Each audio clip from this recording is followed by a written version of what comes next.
The New York Rangers could only hang their heads at the end of last season when they failed to make the playoffs. Now Mike Keenan will try to lift his players back toward the top of the league. He'll be counting heavily on Mark Messier and a healthy Brian Leetch to lead the offense.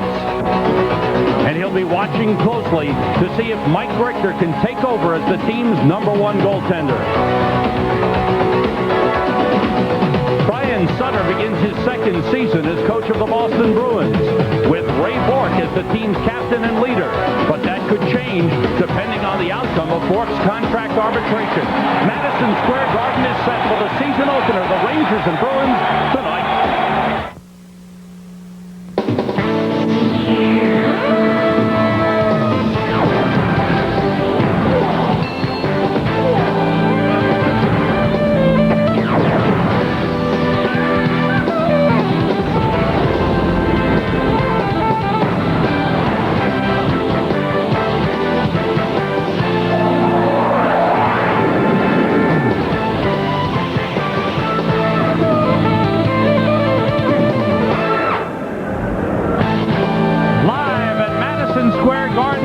The 1993-94 season opener. The New York Rangers take on the Boston Bruins. Good evening, everyone, and welcome to a new season of hockey for the New York Rangers. I'm Sam Rosen, along with John Davidson. Al Troutwig is with us again. And boy, this is an exciting time, isn't it? No, it really is. Sitting here on opening night after the Rangers had a 7-2 preseason, winning 7, losing only 2, and having the Boston Bruins, one of the original 6 teams in here to meet the Rangers, it's just basically as good as it gets. The big story, of course, is Mike Keenan coming to coach the New York Rangers. A lot of anticipation revolving around him, but also a lot of attention will be focused on Captain Mark Messier, who is one of the most important leaders on this team. You look at the numbers, 107 points and then 91 points. Both times led the team in scoring. The 91 points, remember, he achieved, and many of those games he played in, he was injured. This is his 15th year. He's 12th overall on the NHL all-time scoring list, and he's in shape. He's ready. He said to me last night that this is the best camp he's ever been to, the way it was run. And you look at the line, Graves, Messier, Kovalov, the #1 line. The difference from last year is Tony Amonte has been moved to a different line. Kovalov is there. That should give the Rangers more balance. It's a big year for Mark, and I think he's ready for the leadership role. And there's a lot of excitement about Alexei Kovalov on that line. A lot of people feel he could score a lot of goals, be the big scorer on that line.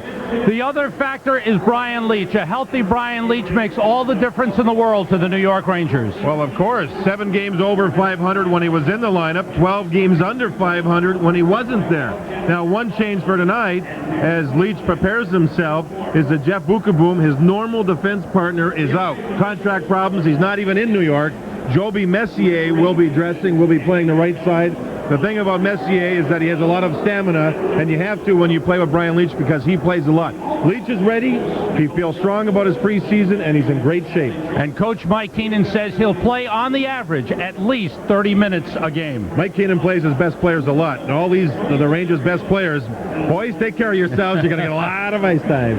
The Boston Bruins, under Brian Sutter, finished first place in the Adams Division last season, but went out in the playoffs in 4 straight. Now they come back, and they hope a healthy Cam Neely will be a big factor in getting them beyond that situation and deeper into the playoffs. Cam Neely never skated all season, all summer long. He just stayed right away from his skates, away from the ice surface, and he started to train. And he's played very well in preseason as far as practices go. Hardly played any games, but says he's going to play them all when he's healthy, and he feels like he's healthy. Brian Sutter, the coach, said he'll play back-to-back games. Now remember this, Juno, Oates, Neely, their #1 line. Juno was quoted today saying that if the line's healthy all year, they could combine for 400 points. Oh, baby, big numbers. That's big numbers, and certainly their new goaltender, John Casey, will like that. Casey is the new man in Boston in the nets, the new #1 man, replacing Andy Moog. I think this is the #1 pressure point on this whole team. Andy Moog played well for this team over the years. It was a 1-for-1 trade. Casey showed up. He played well for the Minnesota North Stars for for years, led them to the finals one time. Of course, Minnesota is now Dallas. He's a good, challenging goaltender, a very competitive guy, and he's younger than Andy Moog. So the change has been made. The feeling was that both goalies, Moog and Casey, the teams they were playing for, they had gotten stale playing for them. So the change, they think, may work for both goalkeepers. The other factor is, how will Ray Bourque react to the arbitration award? He wanted over $4 million. He was awarded earlier this evening $2.25 million for 2 years. He's a pro. That's not what he wanted. And I think that when you go to arbitration, you're taking chances. He's getting a lot of money, but it's not nearly what he expected. Time will tell. I think he's professional enough to handle it in the proper fashion. The other factor for Boston is their intense coach, Brian Sutter. Intense, pushes them. He's a smart guy, and they've got lots of young players in the lineup, and we'll talk about that tonight. I just think this is a great matchup to start the season. Boston and the Rangers. It's going to be fun. Okay, it's opening night. It's showtime here at Madison Square Garden. The Laser Light Show is on the way.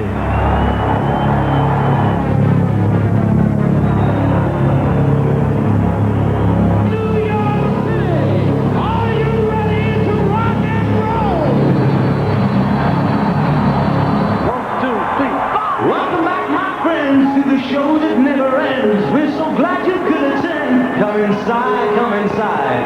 Come inside, the show's about to start. Guaranteed to win whatever thought. Rest assured, don't let your money slip. With this show, it happened. You see the show? It's a dynamo. You gotta see the show. It's rock and roll.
Ladies and gentlemen, welcome to the 1993-94 New York Rangers opening night.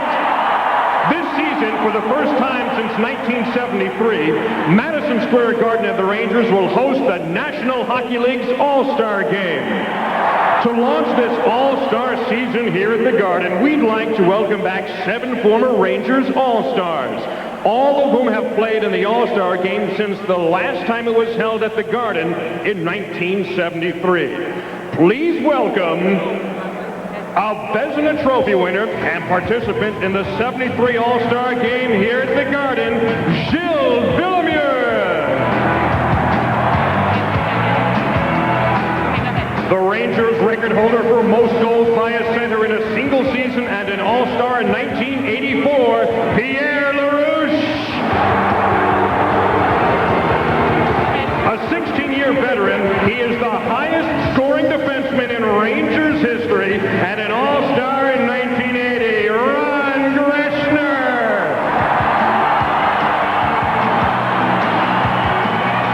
A Calder Trophy winner as NHL Rookie of the Year and 2-time All-Star Steve Vickers.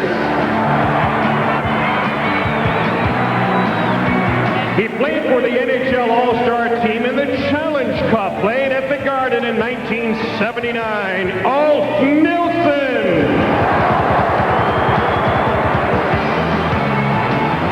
The Rangers record holder for most goals in one season by a defenseman and a member of the Hockey Hall of Fame. Named to the All-Star team 6 times as a Ranger, Brad Park.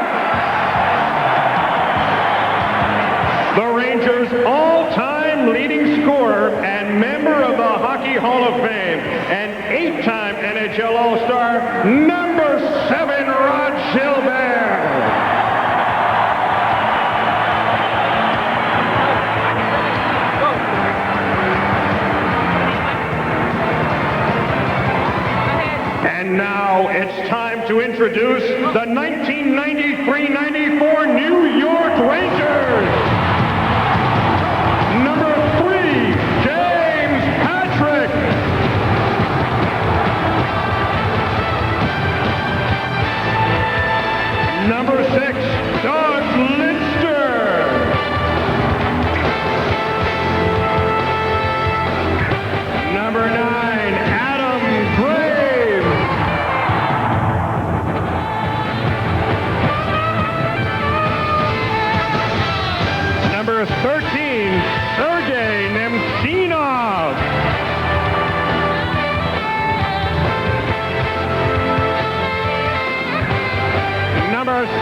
24, Jay Wells.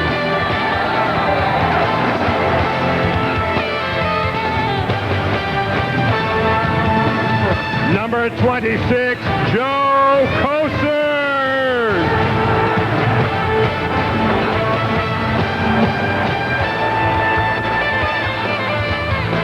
Number 27, Alexei Kovalov.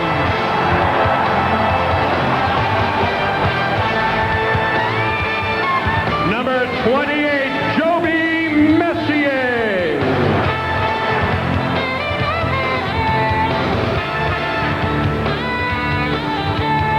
Number 30, Glenn Healy.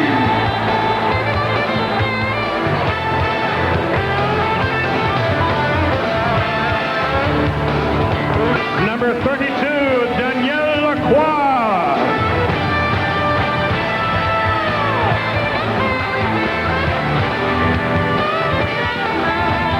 Number 33, Tony Amonte.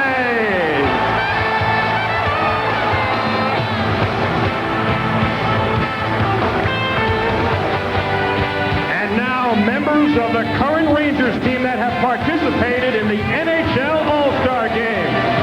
Seven-time NHL All-Star number 4, Kevin Lowe.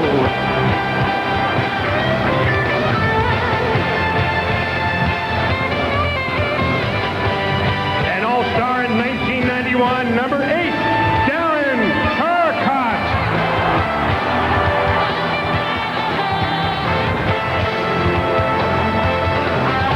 An All-Star in 1987, number 10, Essa Tikkanen.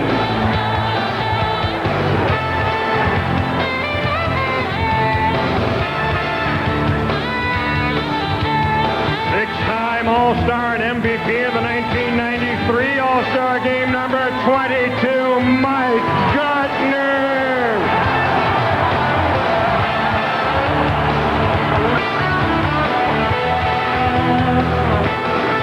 An All-Star in 1992, number 35, Mike Richter.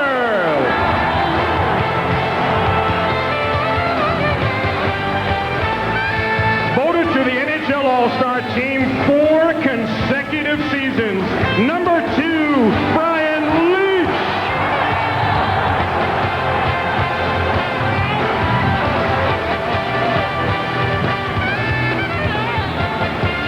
And 11-time All-Star, Rangers captain number 11, Mark Messier.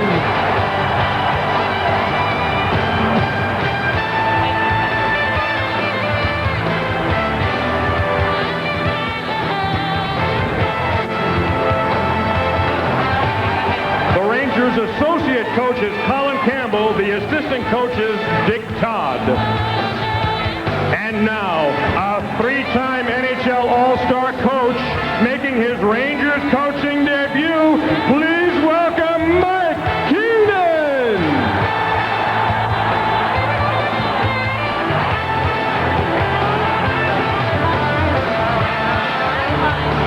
Ladies and gentlemen, the 1993-94 New York Rangers.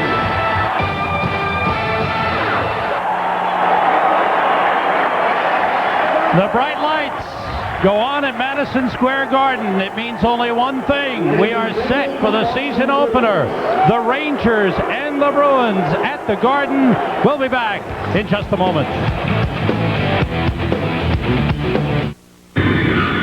Driver, do you have any Bud Light in your vehicle? Yes. And I am Mr. Gallywikich. You mean Dr. Galakowitz? Yes, I am. This is so cool.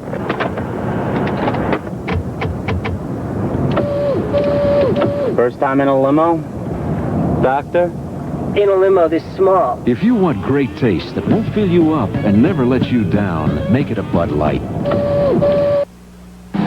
Sally Brown on the uneven bars.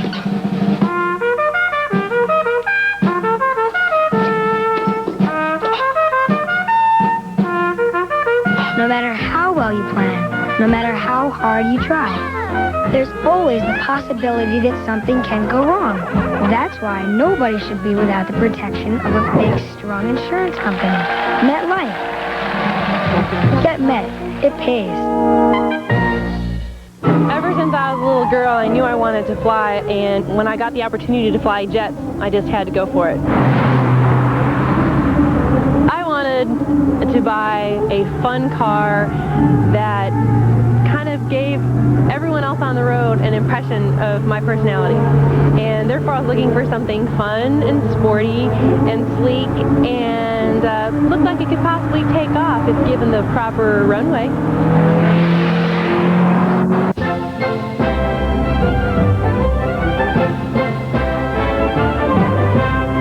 From Brussels to Budapest, Milan to Munich, Delta gives you more non-stops to more cities in Europe than any other airline in the world. 290 weekly flights, 21 countries. More Europe, more often. Nobody gives you more of Europe than Delta Airlines. Madison Square Garden television announcers have the David Rickey look. Designers of custom wardrobes for men. David Rickey and Company, New York, California, and the world. New York Rangers hockey is brought to you by Budweiser. Fresh, pure, natural, proud to be your Bud. By MetLife. Get Met. It pays. By the card, the American Express card. Don't leave home without it. And by Delta Airlines, official airline of Madison Square Garden. Welcome back to Madison Square Garden, where the Boston Bruins and New York Rangers are getting set for the opening game of the season. Right now, let's go to center ice for the singing of America the Beautiful to Tony Bennett. Ladies and gentlemen, we ask that you rise and join native New Yorker and our very special guest this evening, singing America the Beautiful, Mr. Tony Bennett.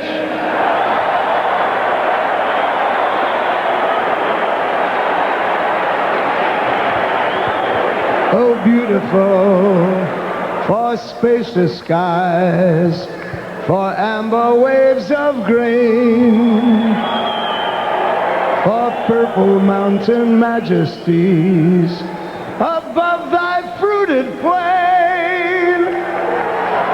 America, America, God shed his grace on thee and crown thy good with brotherhood from sea to shining sea.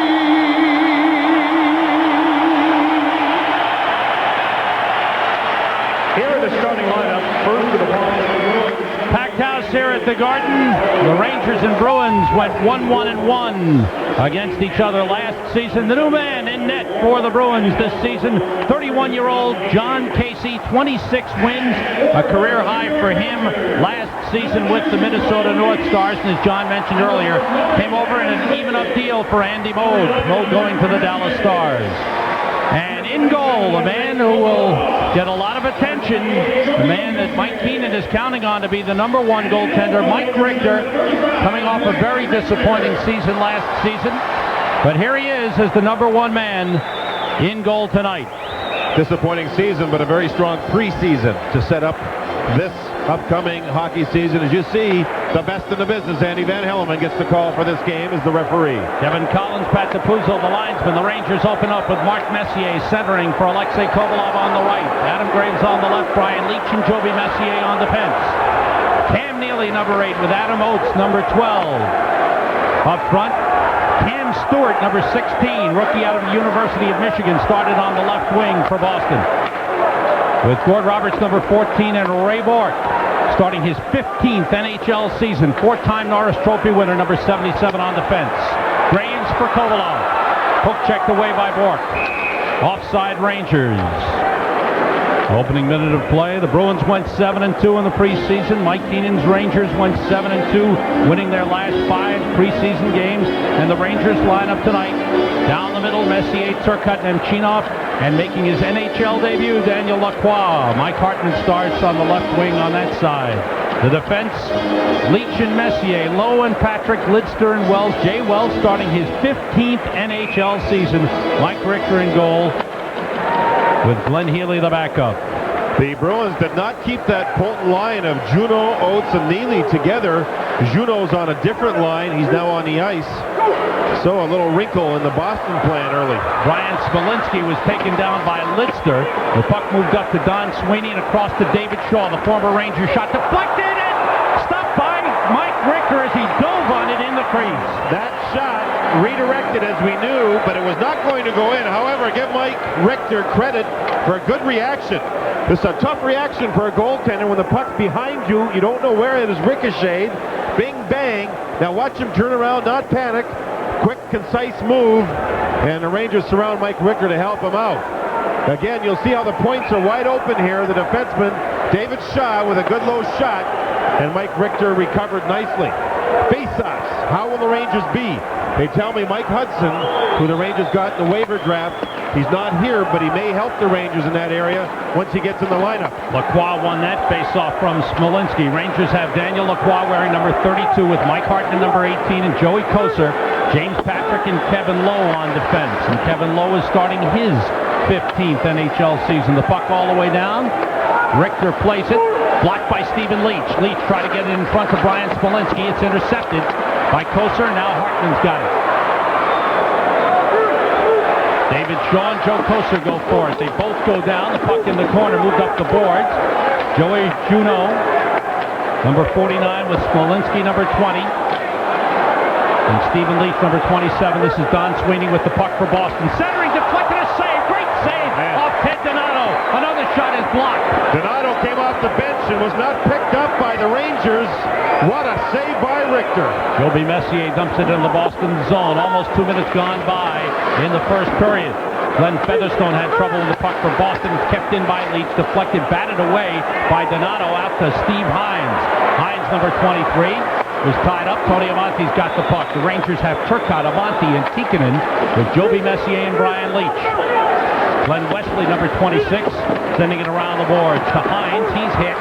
Dave Reed, number 17, on for Boston. That shot tipped wide. Amonte gets to it. Centering pass blocked. Hines took a hit from Tikkanen, moves it up the boards, and the Bruins clear the zone. Brian Leach for Esa Tikkanen. And now Amonte moves in on Gord Roberts. Amonte waits. Trying to play toward the net. It was blocked. Dave Reed's got it. And into the Rangers zone as both teams make changes. Doug Lidster's got the puck. Now Raymond Bourque back for it. Finds Joseph Stumpel. Now Steve Leach. Stumpel, rookie out of Czechoslovakia, wearing number 22. Played most of last season in Providence. Kovalov with the puck. Long pass to Graves. Touch to Lidster. Gets it back. Graves trying to get around Bourque. Graves to the net. He shoots. Save. Casey. The rebound cleared aside. First shot by the Rangers, a good one, but Adam Graves told the goaltender Casey what he was going to do, and Casey, the veteran, made it look real easy. Kovalov taken down. Graves comes across. His wrist shot deflected high over the glass into the crowd. Play stops. 16:34 to go. First period, Rangers and Bruins. No score. Fine save here, John. See how the Rangers watch the puck, or the man with the puck? They forgot about Donato coming off the bench. A redirection by Donato and a big kick save. The best save of this game so far. Rangers win the face-off. Lidster shot steered into the corner by Casey. Cleared out by Cam Neely. Doug Lidster, his 10th year in the National Hockey League, the first 9 with the Vancouver Canucks. Hand pass was whistled. Stopping play. Raymond Bourque, the captain, had his arbitration hearing on Friday, and the award announced earlier this evening. $2.25 million for each of the next 2 seasons for Ray Bourque, the highest paid defenseman now in the National Hockey League. He earned, as you see, less than that last year at 1.96, I believe it was. Something in that range. There's been so much written and so much said. Whew. Almost a 2-on-1, but Sweeney was able to play the puck now away. Brian Sutter, the Bruins coach, has this line together. Neely shoots, hit the outside of the net. A rocket by Cam Neely. If this line stays healthy, it could very well be the best line in hockey. Adam Oates comes in. He had 45 goals last season on his way to a career year. Cam Neely played 13 games last season, scored 11 goals. Prior to the 2 injury-plagued seasons, he had back-to-back 50-goal years. 55 and 51. Given away to Kovalov. He's got the puck forced back by Neely. Kovalov still with it. And the quick shot blocked in front. That shot went wide by Messier. Kevin Lowe trying to keep it in. He ties up Neely. Kovalov gets to the puck. Adam Oates on him. Takes it away. Oates to the net all the way. Forced his way in. Goes down and lost control. Kovalov recovered after having trouble with the puck. He recovered and made a good defensive play because he didn't take a penalty. Patrick with it, paired with Kevin Lowe. Pass for Nemchinov, who's on with Gilbert and Gartner. Gilbert tied up, centered, and tipped out of the zone. Lowe able to get it to Nemchinov. Bruins have their kid line on of Brian Smolinski, Cam Stewart, and Glenn Murray. Murray, number 44, was just taken down by Nemchinov. He went back at him. Bruins move up. Here's Smolinski out of Michigan State. A wrist shot gloved by Mike Richter, moved by Joby Messier. Messier, a former teammate of Smolinski at Michigan State. Nemchinov playing it across. Gartner tips it clear. 14-10 to go in the first. No score in the game. Richter stops it. Bruins have 6 shots. Rangers 2 as Leach moves up ice and finds Tikkanen. Roberts breaks it up. Not many stoppages. The benches have to be sharp with their changes. Stephen Leach. Tied up by Tikkanen. Tikkanen went down. Steve Hines in the corner looking for the puck. Brian Leach has it. Rangers with Turcotte, Tikkanen, and Amante. They play the corner boards. Casey out. Switches hands on the stick to move the puck. Bruins clear out. Stephen Leach. Down the middle comes Ray Bourque. Leach taken out by Brian Leach. Tony Amante tries to move it out of the zone. A whistle for delayed offside on the Boston Bruins. 13:31 remaining in this first period. There's a key man for the Boston Bruins. 7 seasons with Boston. See the games played, the points. One of the outstanding goal scorers in the league. And then came the back-to-back injury seasons. 9 games in 91-92, 13 games last season. All the trouble with the thigh muscle, the calcification in the thigh, and then the knee injury last year. I think he's sick and tired of talking about his knee. Absolutely. Bruins move up ice. Ted Donato finds Steve Hines. Toward the net, wide. Koser goes forward. Rangers have Lacroix, Koser, and Hartman on. Hines hit by Lidster. In the corner, Lacroix battling Dave Reed. Reed pushes it along. Reverses to Ted Donato. Centers for Hines, and Lidster broke it up. Hines is there. His shot deflects wide. Donato gets to it. Centers. Rangers there to play it out. Koser came back to clear the zone. 12:45 to go in the first. Steve Hines winds up. His shot blocked by Jay Wells. Here's a chance for Smolinski. His shot was blocked by Patrick. Kovalov moves down. Messier, the trailer. The drop pass taken away by Smolinski.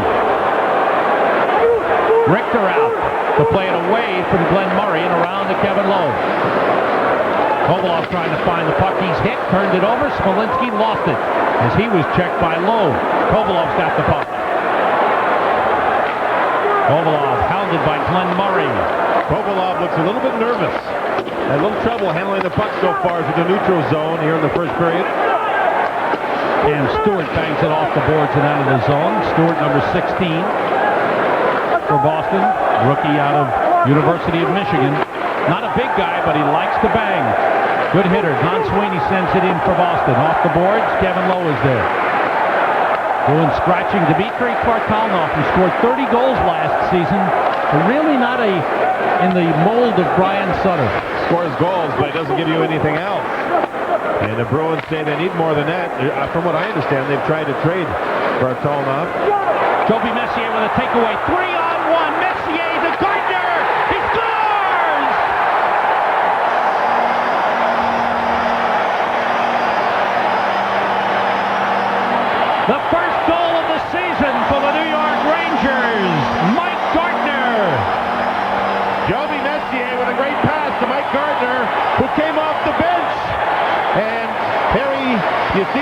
Rangers gather the puck in the neutral zone. Joby Messier with a great play. 3 different great plays. Now he looks, and Mike Gardner is now streaking towards the net, gets the puck. And Casey, a very, very aggressive goaltender. If you're patient on him, you can go around him. And that's exactly what Mike Gardner did. Messier with a nice play. Look at the aggressive Casey. He gets beat as Gardner's speed went right around him.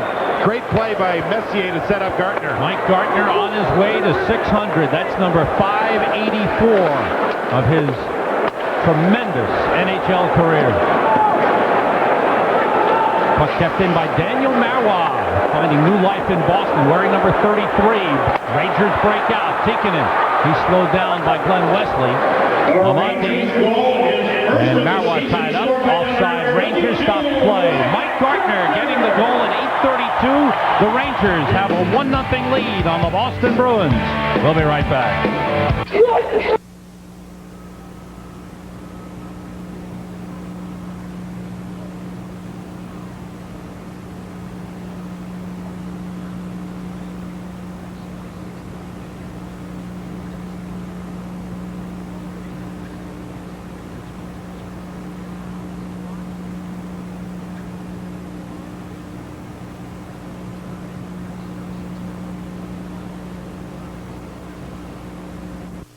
Mach Raum bitte, mein Herr. Traveling to Europe on business? You'd be a lot more comfortable on TWA. Excuse me. Only TWA replaced coach with comfort class, with more legroom than any other airline flying to Europe at no extra cost. Bonjour. With room to work or relax on more daily flights to more European cities, TWA makes flying on business a pleasure.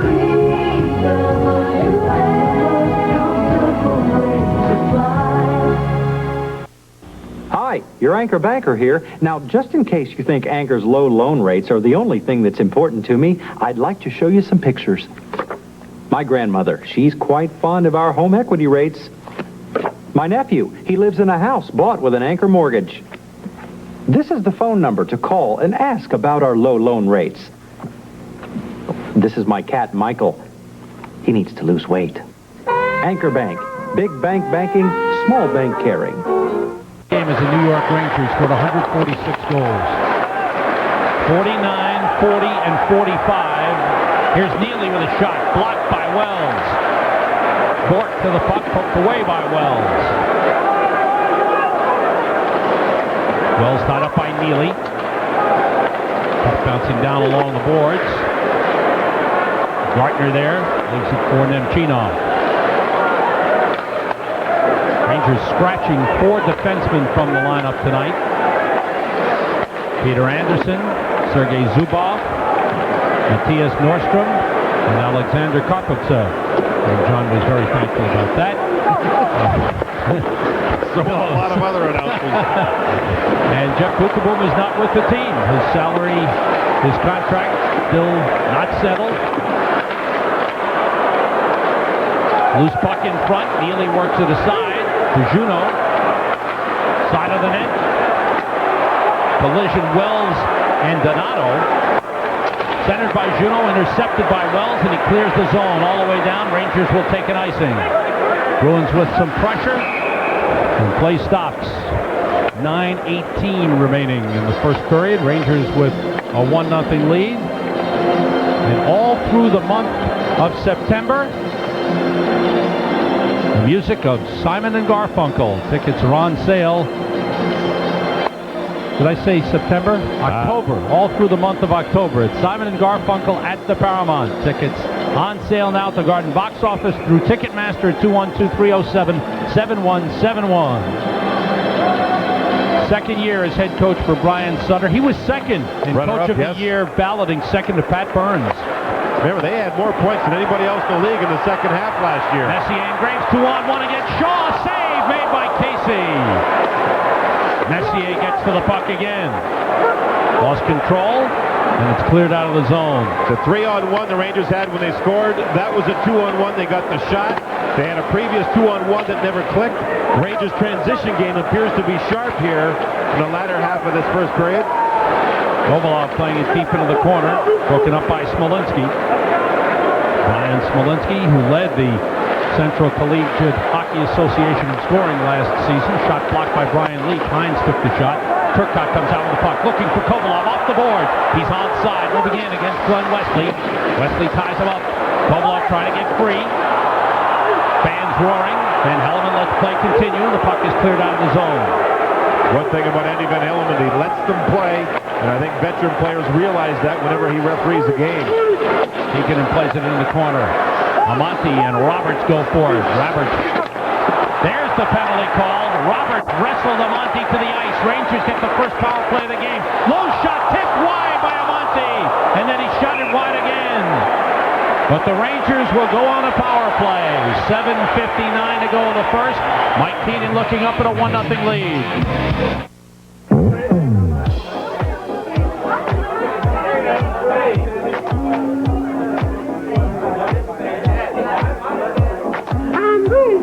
Bud Light, please. Tonight's ladies' night, and there's a special on Bud Light.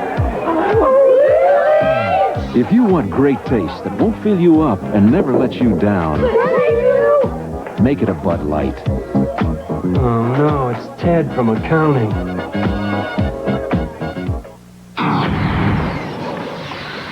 You've never seen a camcorder like the Sharp View Cam. The viewfinder gone. Replaced with this LCD view screen. You're right in the action. Gretzky scores? Let's go to the replay. Then, play it back instantly with color and sound. Want to see that again? The Sharp View Cam, an absolute original. So your first goal, Ty, and birthdays, graduations, your wedding, your kids, my grandchildren? Gord Roberts called for holding at 12:01, and the Rangers get their first power play of the season. You see Tony Amonte keep working. He flipped the puck up to try and go around Roberts. Had to continue to battle for the puck. That's the way Amonte played all through preseason. He battled hard. When he keeps working like that, he'll draw penalties. Puck kept in at the line by Brian Leach. Leach and Patrick, Messier, Gartner, and Kovalov for the power play. Adam Oates out there for Boston. Shot by Gartner goes wide. Oates with Dave Reed, an excellent penalty killer. Glenn Wesley and Ray Bourque. Patrick with the puck. Leach. Long shot high off the glass. Bounces down behind the net. Messier plays it. Ray Bourque poking at it. Knocks it loose. Gartner's got it. Out to Leach. Adam Oates on him. Patrick to Leach. Now Gartner. Sets up Leach. Shot deflected on the way in. Shot by Kovalov over the top. Messier around to Kovalov. Gartner steps in front. Messier for Gartner, who was just tipped and then hit Gartner's left skate. Tipped by the goalie stick. Gartner, wrist shot, save Casey, and he's got it. Rangers power play last year was 17th, 21st on home ice. The Bruins last year, their penalty killing was 6th overall, but number 10 on the road. They miss, I think, Dave Poulin, or I think they will miss him penalty killing wise, and that power play unit for the Rangers looked pretty good. Mike Gartner is in front. Now it's a 2-on-1. Look at the goalie stick.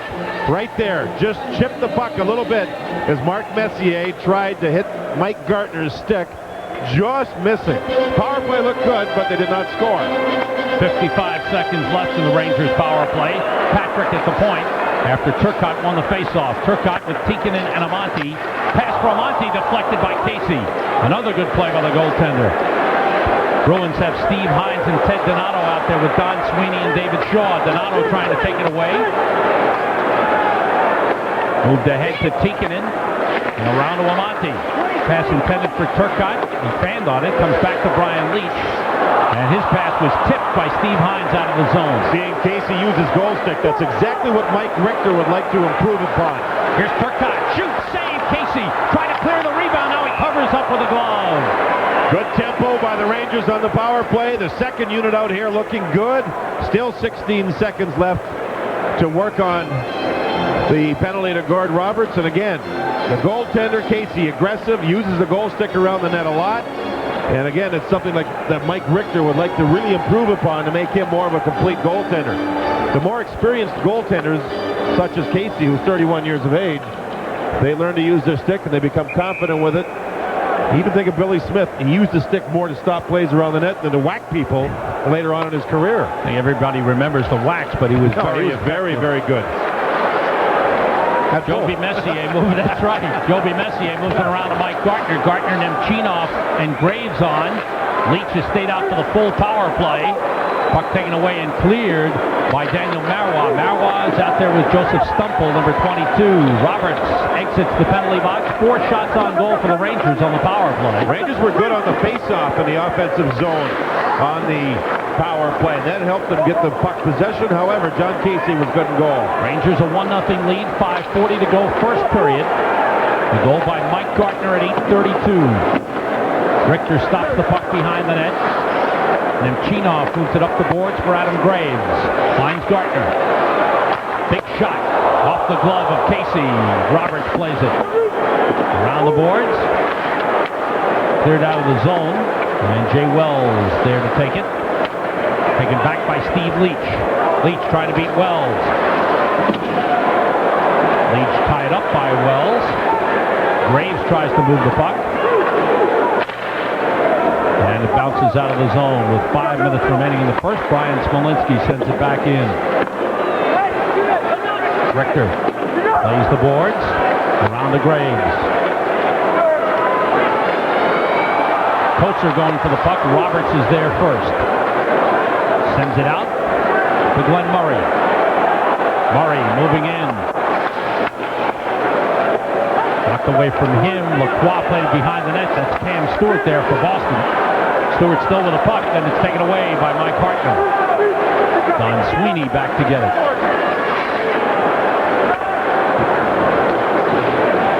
Now Murray. 2-line pass is whistled against Boston with 4:24 to go in the first period. Rangers holding a 1-0 lead. For years, I never even thought about it. Guess I just didn't want to face things. Yeah, I've been there. But now, my parents, they need real help. It's going to be tight. We'll just have to manage somehow. I got this guy at Payne Weber. Put me in a mutual fund for my parents. Same time he set up my kid's college fund.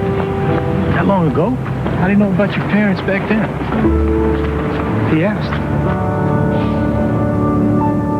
No, kissy face. Used to be just me and him. And then she came along. And boy, do I know where this is headed. The ball and chain, a rugrat. Next, I'm doing time in a minivan.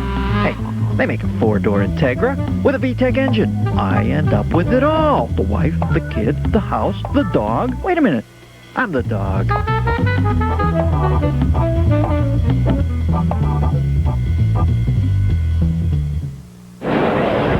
At the Garden at section 131, we Chris Ferraro. Chris, you're not getting some of the experience you might like with the Olympic team right now. Why is that? Well, it's unfortunate that I had a case. I come down with a case with mono, so I'm going to be out anywhere from 2 to 4 weeks, and hopefully I'll get back on track pretty soon here. You have a dream of maybe joining this team that you're watching tonight this season? Oh yeah, just sitting here just brings shivers up my spine, and if I could just jump out there and put a uniform on right now. I mean, it's just unbelievable the support the fans give to the players here, and you know, as soon as possible, I'd like to wear a Ranger uniform. What did you say the problem was with you? I had mononucleosis. Oh, great, Chris. Great. Sam and JD, I'm going to send it back to you. I know Chris didn't smile there, did he? Chris was one of the top 3 leading scorers for Team USA before he took ill. Along Peter, with his the brother, other, and Todd Marchant, a Ranger draft pick.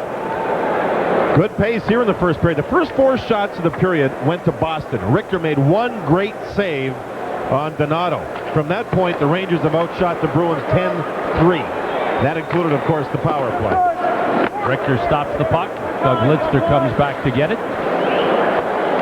Mentioned the 4 defensemen scratched for the Rangers. The forwards not in the lineup. Phil Bourque, Eddie Olczyk, and Mike Hudson, who just arrived today.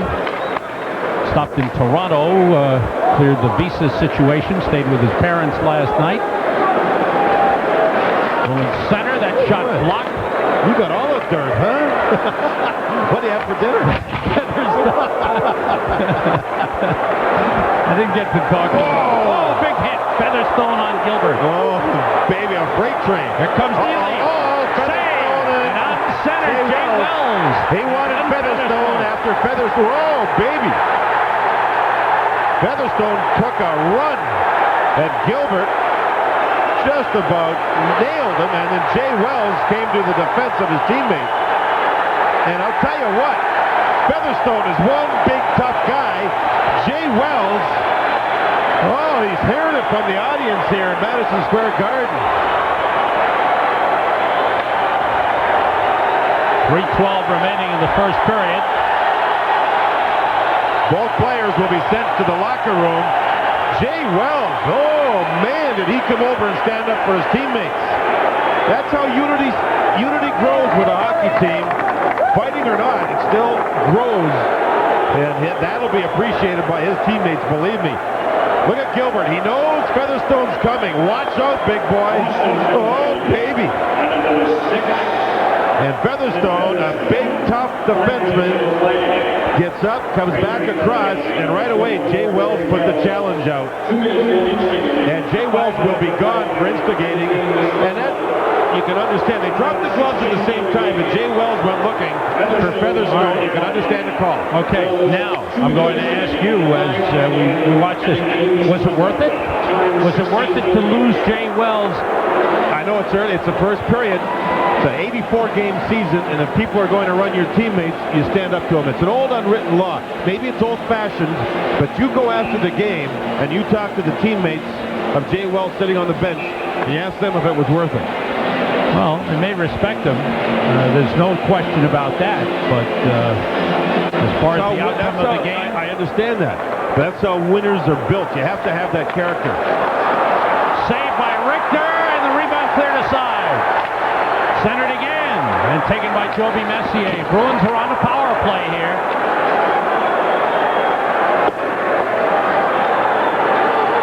Stephen Leach out to Ray Bourque. The wrist shot blocked in front. Kept in by Glenn Wesley. Wesley and Bourque at the points. Another shot went wide. The Bruins missing the net. They have Daniel Marois with Joseph Stumple.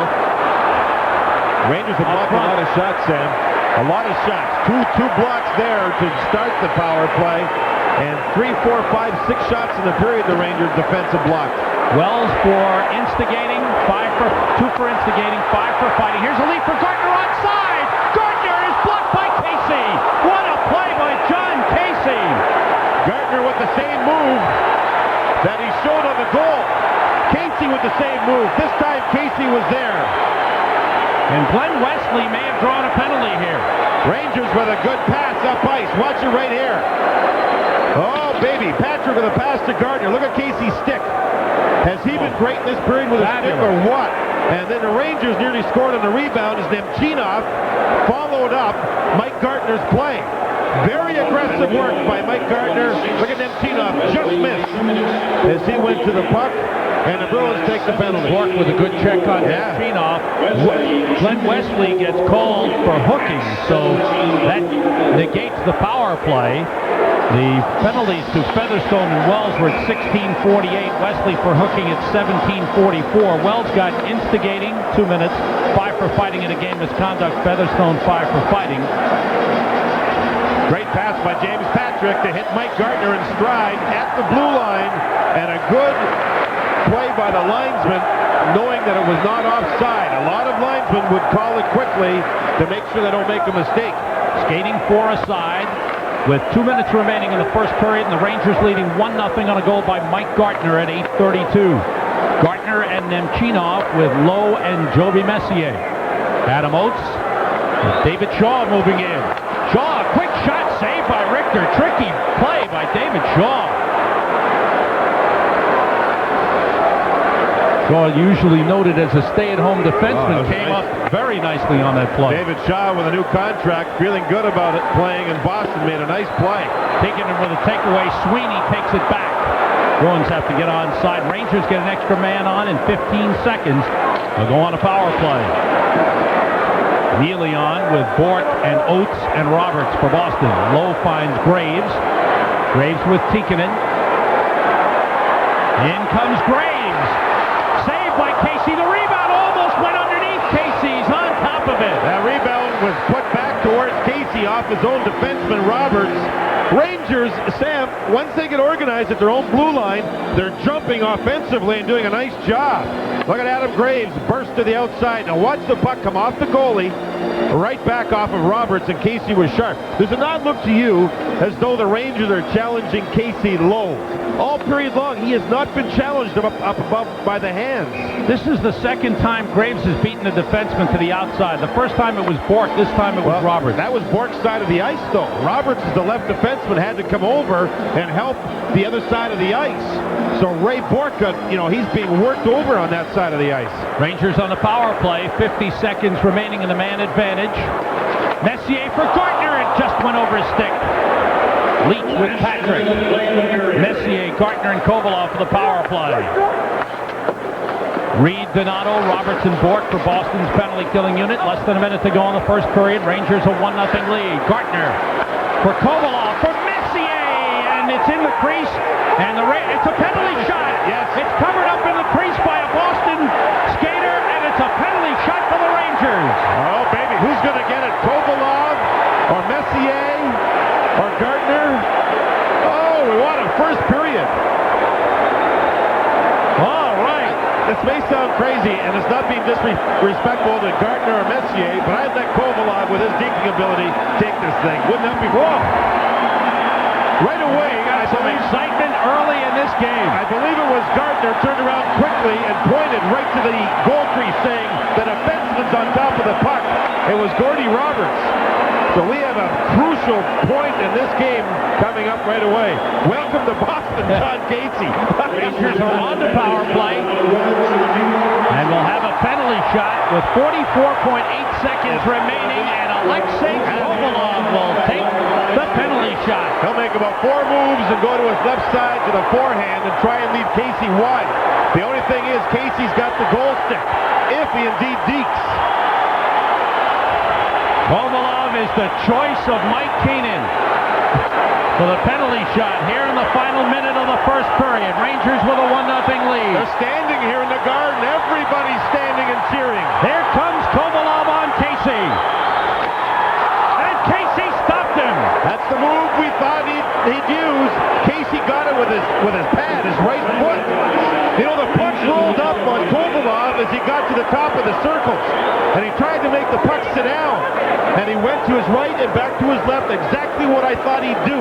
With a puck, now he's got to settle it down, goes back this way, and he was in too tight, and Casey's foot makes the biggest save that he's made as a Boston Bruin right there. Wow. Oh, baby. John Casey tested big time here. Rangers still on the power play. Kovalov along the boards. Now Messier back to Patrick. Kovalov. 35 seconds to go in the period. 15 seconds left in the power play. Pass for Gartner, intercepted by Ray Bork, and he clears. Rangers really trying to make the pass across the top of the crease when they're down low around the goal net of John Casey, and Casey has stood his ground. He has been great in this period. And he just quieted the crowd big time. Teams are back at full strength, so the Rangers 0 for 2 on the power play. Missing a chance on the penalty shot, still leading 1-0. Leach weaves his way into the Boston zone. Kovalov with 5 seconds to go in the period. Gartner plays it back near side for Leach. Toward the net, it's blocked. That's the period.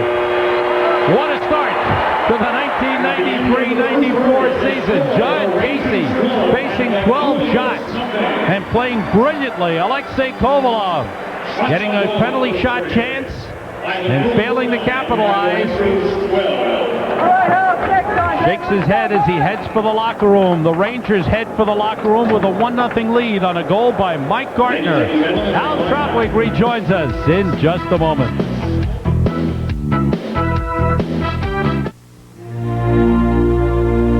He scored only 1 goal his first season, but he went on to become the most valuable player in hockey.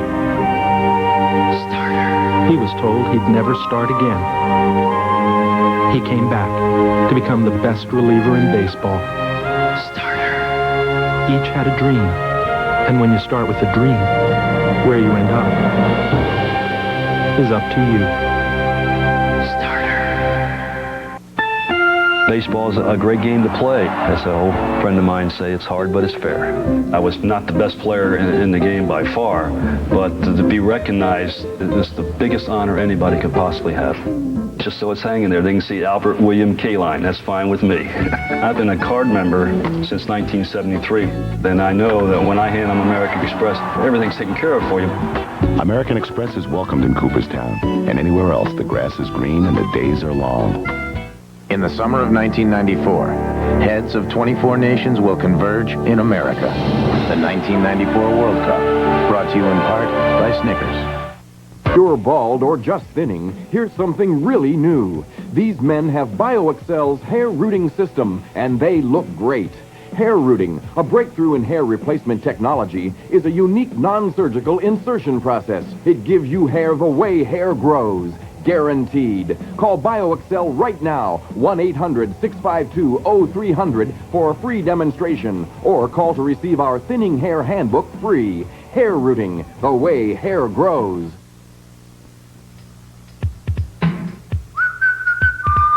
You'll save money, money, great prices, easy, super service at PC Richard. You'll save money, money, great prices, easy, super service at PC Richard. You'll save money, money, great prices at PC, super service. All you have to do is whistle at PC Richard. Back at the Garden, Mike Gartner scores a beauty as the Rangers score the first goal of Atlantic Division hockey here at the Garden. Now, a couple of things to note. The Rangers seem extremely ready to play.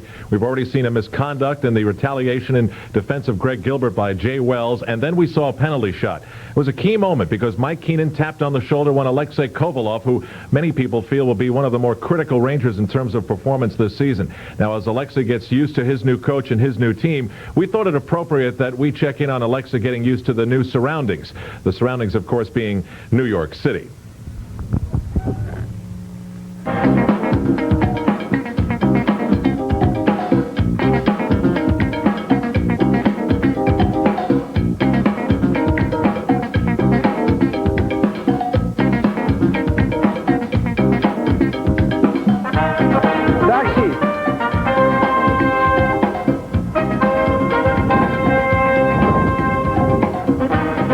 How you doing?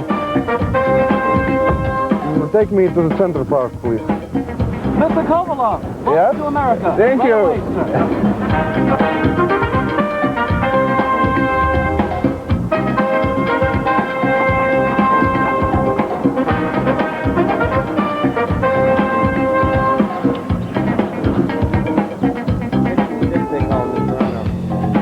Never find a stick that he likes. Oh, yeah. And he's so small.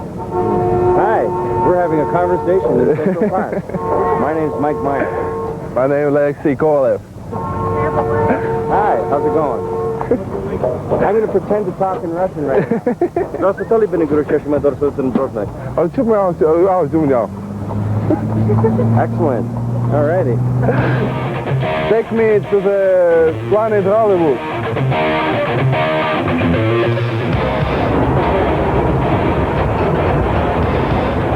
It's too small.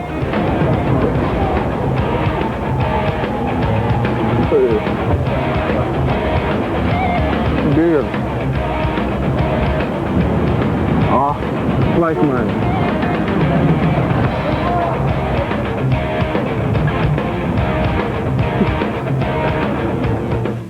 I want to go to the Russian tea room.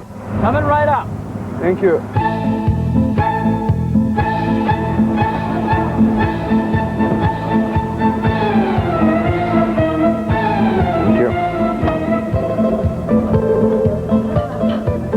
Russian tea. The same.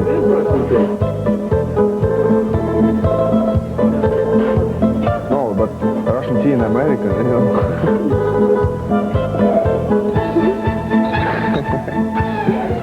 FAO Schwartz, Toys, hurry!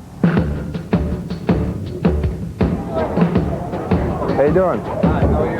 Good. See you. See you. Thank you.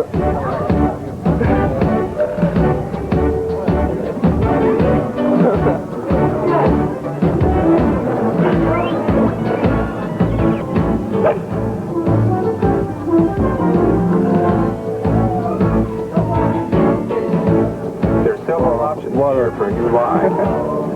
Trading Oh, I cannot play.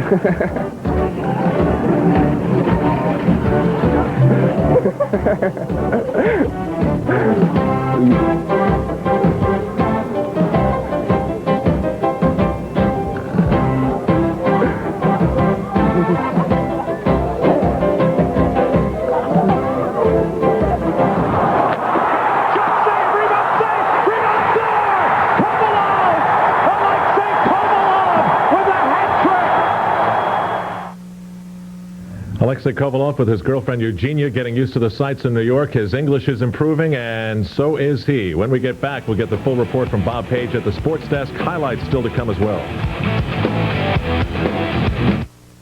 Shipping a package to Omaha? That's child's play. Worldwide shipping demands people with local know-how.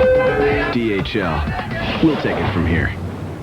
Coca-Cola presents Monsters of the Gridiron. Isn't that Randall Cunningham? Not for long. Play Coca-Cola's Monsters of the Gridiron. Grab a specially marked Coke, call the toll-free Sprint Monster line, punch in the Monster code, and turn an NFL player into a monster. Rocket Man?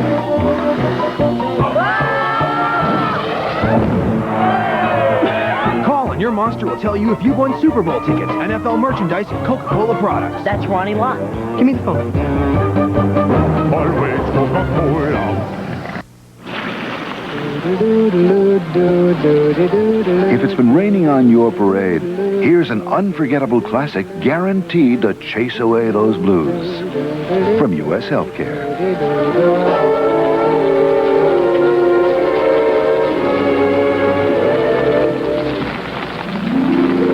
I'm singing in the rain, just singing in the rain. What a glorious feeling, I'm happy again.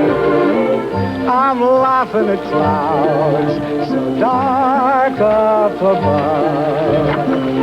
The sun's in my heart and I'm ready for love.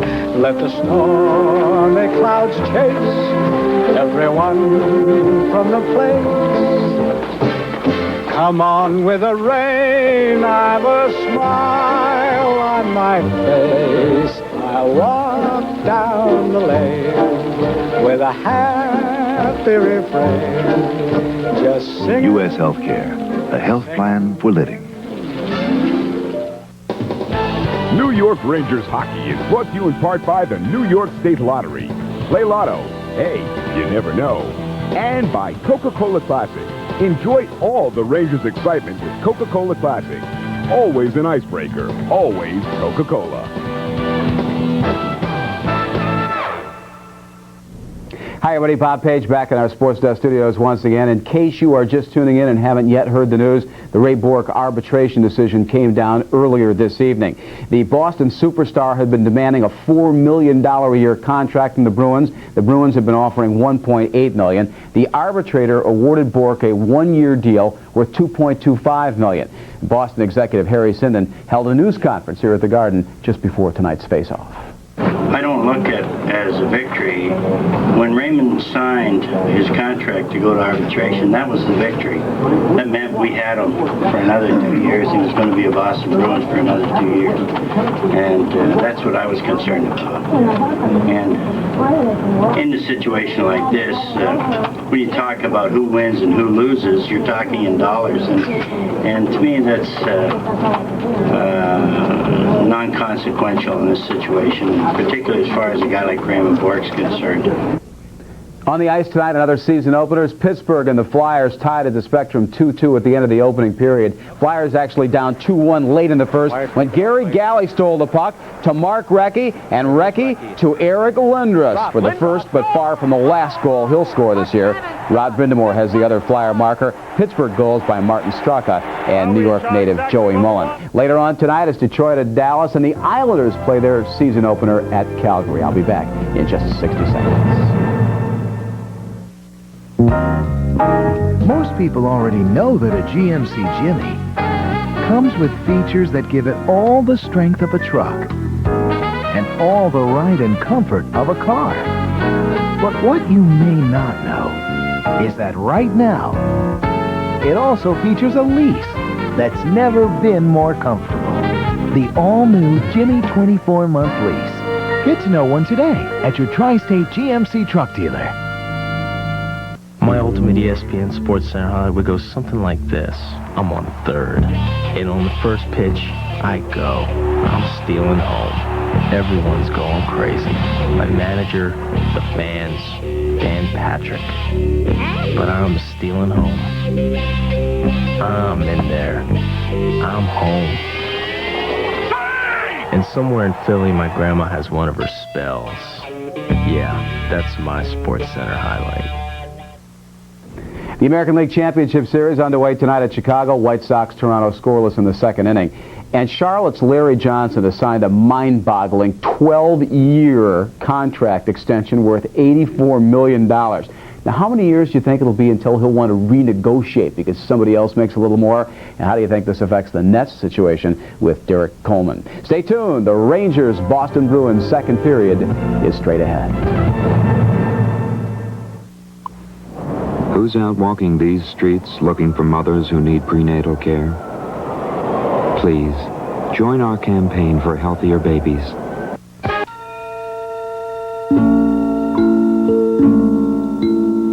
When you're expecting, it's important to get complete prenatal care, the kind offered by HIP. We can help you have a happy, healthy baby with virtually no out-of-pocket expenses. Health coverage from HIP. It can help you sleep just like a baby.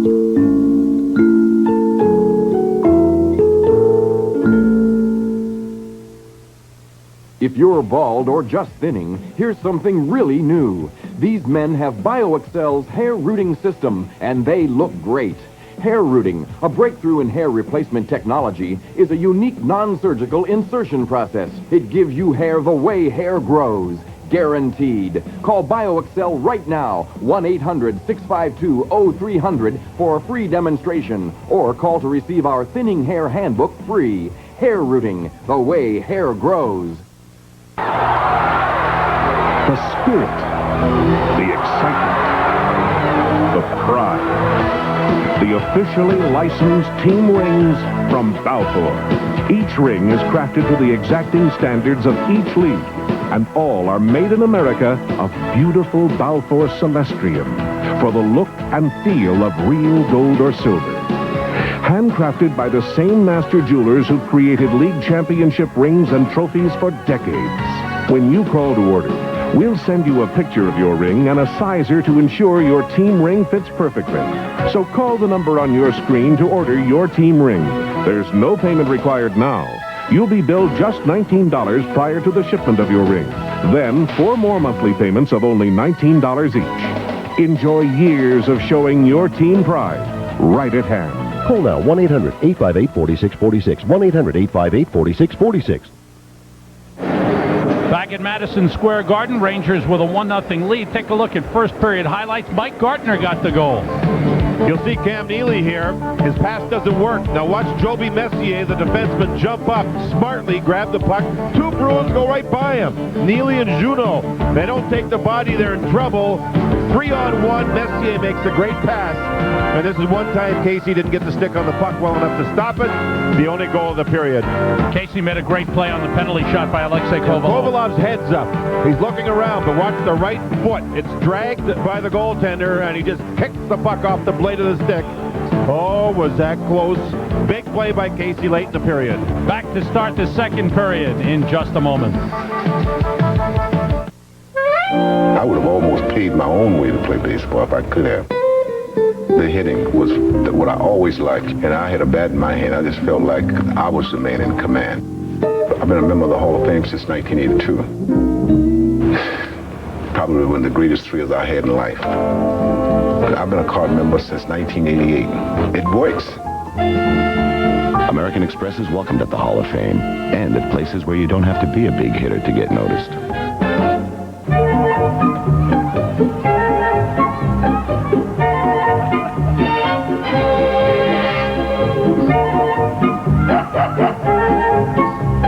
New York Lotto.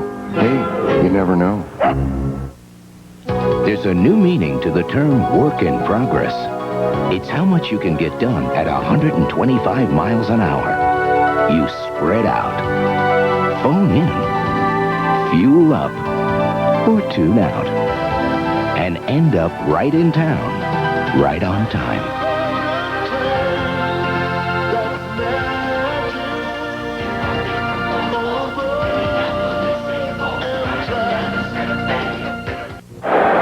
Just underway. Start of the second period. Rangers with Mark Messier, Adam Graves and Alexei Kovalov, Joby Messier and Brian Leach. Mark Messier with the puck is tied up by Gord Roberts. Roberts with Ray Bourque on defense. Up front, Adam Oates, Cam Neely, and Joey Junot. This is Junot, who is playing with some pain. I mean, he's worked through some injuries. He had groin pulls early in training camp. And he sprained his knee. Last week. They're calling this line the knee line. As Juno, Oates, and Neely, all three with problems with knees. Kovalov diving, but he chipped it up into the crowd as he and Roberts both went sliding into the boards, and both get up slowly. Still in the opening minute of play of the second period. Take a look at the first period scoring summary brought to you by Amtrak's Metroliner service with 16 departures to downtown D.C. every business day. Mike Gartner, first of the season at 8:32 from Joby Messier and Sergei Nemchinov. Rangers 12 shots on goal. The Bruins had 9. And the Rangers 0 for 2 on the power play. The Bruins 0 for 1. NHL trade today. Terry Kartner from the Flyers to Detroit for Yves Racine, an offensive defenseman. Scotty Bowman said they needed toughness in front of their own net, and they got some of that with Terry Kartner. What's the word on Pierre Turgeon? Will he play for the Islanders tonight? Won't play tonight. The tendonitis in the wrist is a problem. He won't play. Neither will Derek King, whose mother died after a long bout with cancer, and we wish his family all the best. So the Islanders will miss 2 of their top 3 on their best line. Turgeon and King will not play against Calgary in their opener tonight. Bruins move in. Joseph Stumple, number 22, to Daniel Marois. Now Stephen Leach, number 27, with the puck.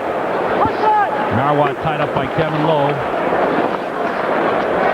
Daniel Marois, one-time 39-goal scorer for Toronto, trying to come back. Bothered by back problems last season. Had surgery in April, right? Had a strong training camp for the Bruins and won a starting position. Marois tries to move it. It was blocked. Sends it down the ice, and the Rangers retrieve it. Brian Leach going for it. 2 minutes gone by in the second. Leach pressed by Glenn Murray, able to get it to Gilbert. He's checked by Smolinski. Stewart playing it ahead. Joby Messier's got it. Pass deflected. Kept in by Smolinski. Long shot stopped by Richter. Glenn Murray moves it around to Cam Stewart. Now Murray, first-round draft pick in 91 to Bourque for the shot wide. A rocket by Ray Bourque just went wide. Good hit along the boards by Cam Stewart. Glenn Murray is there. He's checked. Brian Leach takes the puck. Smolinski on him. Good pressure by the kid line for the Bruins. Of Smolinski, Stewart, and Murray. Brian Leach able to clear it to Mike Gartner. Gartner against Wesley. Around the net. Still with it. Toward the net. Tipped wide by Patrick. Patrick checked by Bourque. Lamonti able to chip it to the near side. Rather, it was Nemchinov. Nemchinov on with Gilbert and Gartner. James Patrick back to the puck. 3 minutes gone by in the second. Rangers hold a 1-0 lead. David Shaw moves it to Dave Reed. Now Ted Donato. Bruins are hoping Ted Donato fills the void of Dave Poulin leaving. Poulin, a free agent, signed with the Washington Capitals. He's got a better offer. Is a save by Casey. Steve Hines tries to clear, blocked by Kevin Lowe, able to get it to Messier. Mark Messier checked by Roberts. Centers for Kevin Lowe. He's tied up by David Shaw, and Hines is away with the puck. Pass intended for Donato. Richter out to keep the puck moving. And Mark Messier back to Kevin Lowe. Off the skate of Adam Graves. John Casey moves the puck to Ray Bourque. Jay Wells gone for the instigator call during the first period, so the Rangers down to 2 left defensemen, Kevin Lowe and Brian Leach. Will one of the other defensemen get some time to spell them off? We've had only one whistle thus far in the second period. We've played over 4 minutes. Alexei Kovalov has the puck. Graves. Off the boards. Don Sweeney takes over for Boston. Juneau, Oates, and Neely on for the Bruins. Been a great pace to this game so far. Remember, last year the Bruins had fewer penalty minutes than any other team. Tipped away by Brian Leach. Neely takes over. Controls. Forced back by Lacroix. Sweeney moves it in deep. Juneau moves it around. Juneau centers. And Kosa was able to work it clear to Mike Hartman. Hartman bumped by Bork, and the puck cleared out by Don Sweeney. Two-line passes whistled by the Bruins. 15-14 to go in the second. Rangers leading. You know, if life were perfect, women wouldn't talk during the bottom of the night. Yeah, and magazines would never smell like perfume. No. See, if life were perfect, potato chips would cure hair loss. Dogs would walk themselves. And algebra. It would actually come in handy. Well, hey, Easter's Amstel Light. It's only 95 calories. Yeah, but it still has that real imported taste. Nothing's missing. Amstel Light is a great beer. Look, if life were perfect, you'd buy the next round. All right, I'm buying. You got a camera? Shipping a package to Omaha, that's a milk run. Try customs in Shanghai. Red tape, regulations, a great wall of bureaucracy. That calls for local know-how. DHL, we'll take it from here. Shipping a package to Omaha, that's child's play. Try the streets of Paris, where the most reliable vehicle has handlebars. Worldwide shipping demands local know-how. DHL, we'll take it from here. Due to extended coverage of the preceding event, we now join our regularly scheduled program already in progress.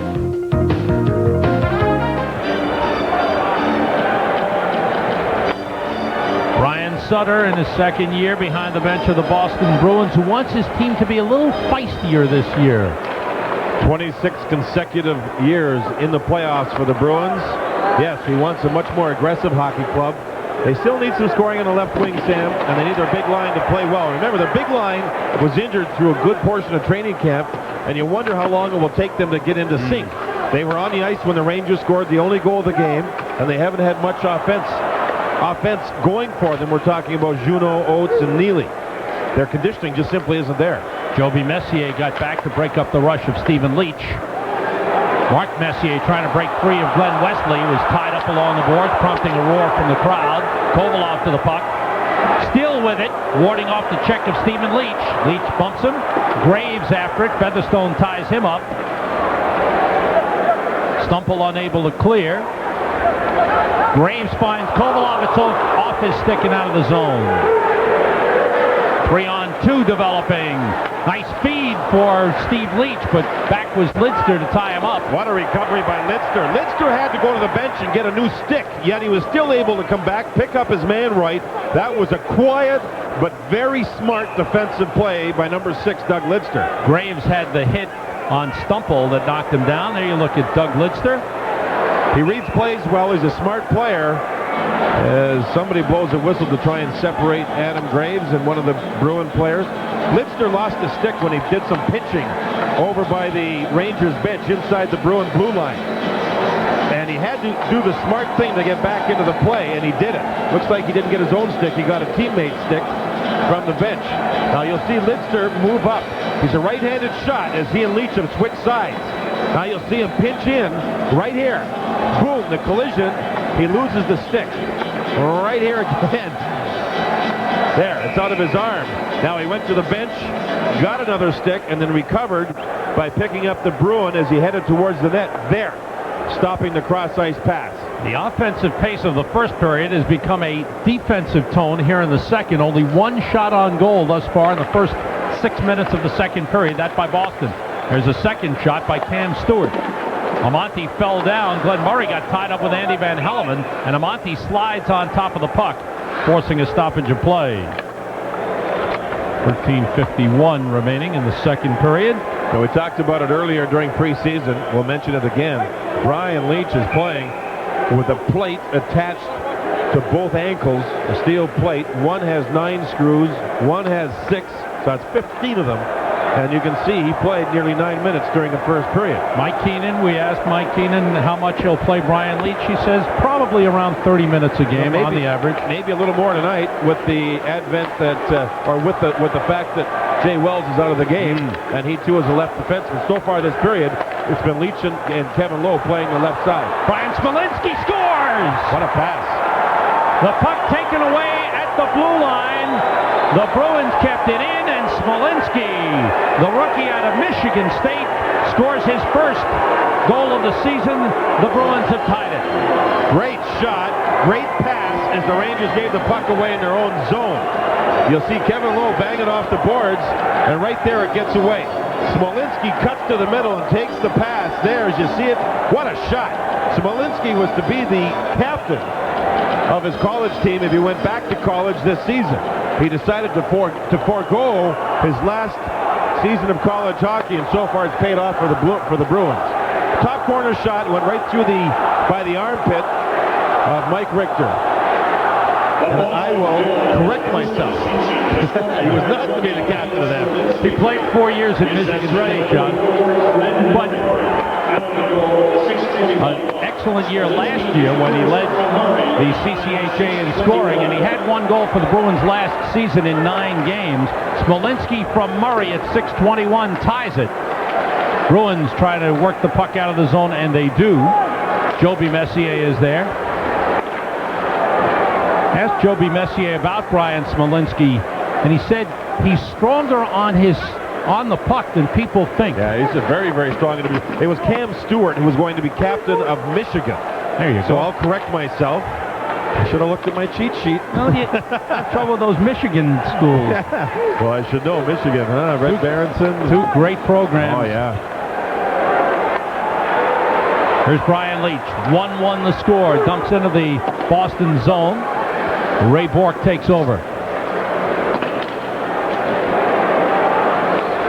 Kevin Lowe finds the puck and almost lost it and almost took a penalty. As Adam Oates looks back at Andy Van Hellemond, but nothing was called.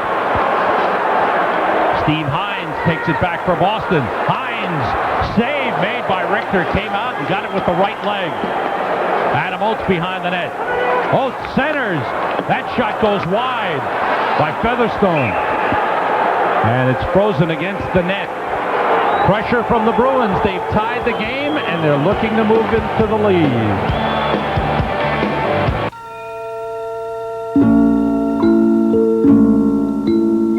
When you're expecting, it's important to get complete prenatal care, the kind offered by HIP. We can help you have a happy, healthy baby with virtually no out-of-pocket expenses. Health coverage from HIP. It can help you sleep just like a baby.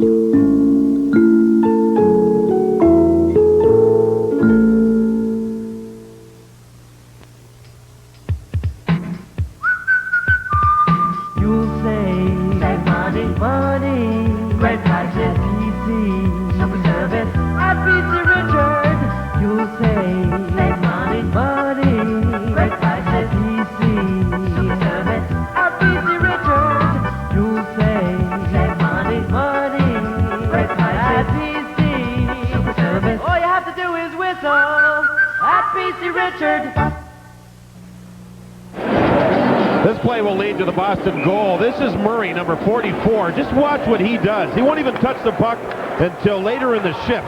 He'll stay high. We talked about third man high all the time. See how he's high? He's high. Stop it there again. But he's up high. He's up high. Watch him get the puck and then move it quickly in front, which leads to the goal.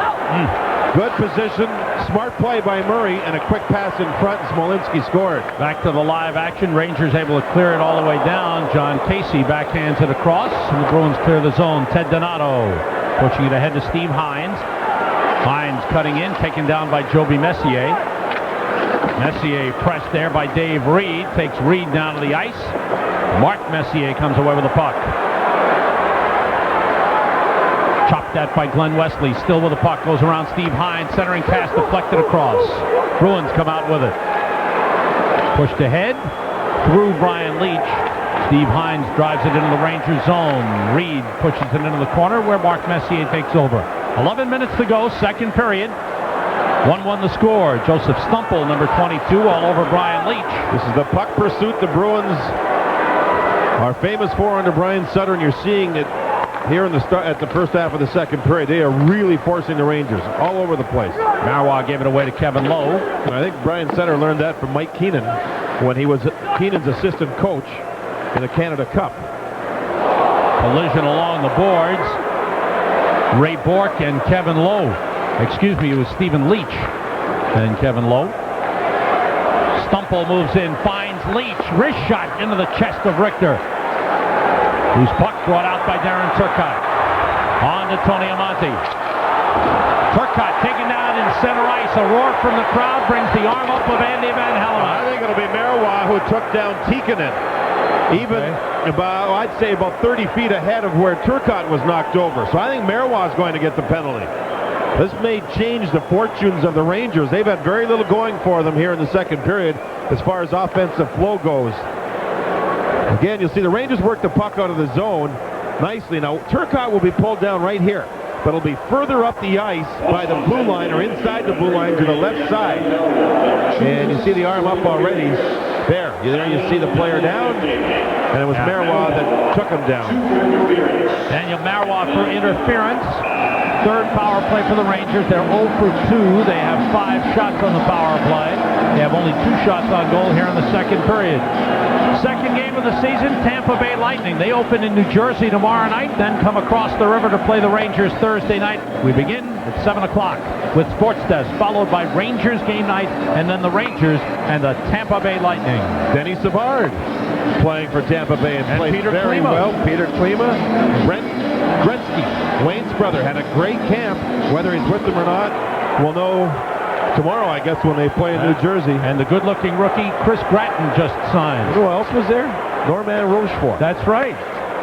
Former Ranger defenseman.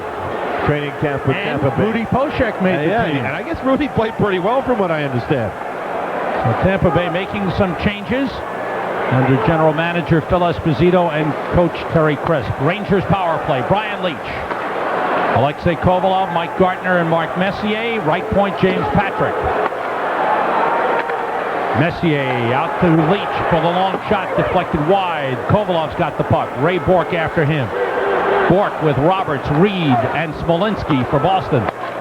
Messier plays the puck. 9:25 left in the second. 1-1 the score. Kovalov's shot blocked by Bourque. Bourque moves it up the near side, and it's cleared out by Reed. 1 minute to go on the power play for the Rangers. Gartner for the Rangers in the first period. Smolinski for the Bruins here in the second. 1-1 the score. Doug Lidster is on now with Brian Leach.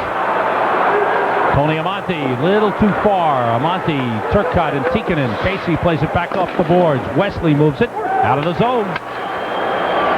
Ted Donato for Boston chasing Doug Lidster. Leach for Tikkanen. Tikkanen carries in. Drop for Turcotte, broken up by Steve Hines. Brian Leach keeps it in. Makes his way down the slot. And the shot. Glove save, Casey. One of the few times Casey's been tested up high. Leach with a great play. The best that he's put forth in this game. Keeping the puck in at the blue line. Smart enough to go around Wesley, who was diving to try and block the shot. And then tried to hit the top corner, and Casey was there. Tikkanen got away with the giveaway as Leach stepped in. See Leach go right around Wesley. Players are picked up. Tikkanen interfered with a goaltender, yet he still was able to make the save. Leach looks, thinks top shelf. Great save. You see Tikkanen all over Casey at the point when the puck got to the goaltender, and Casey keeps it out again. John Casey from Grand Rapids, Minnesota. Played collegiate hockey at University of North Dakota. Was teammates with James Patrick.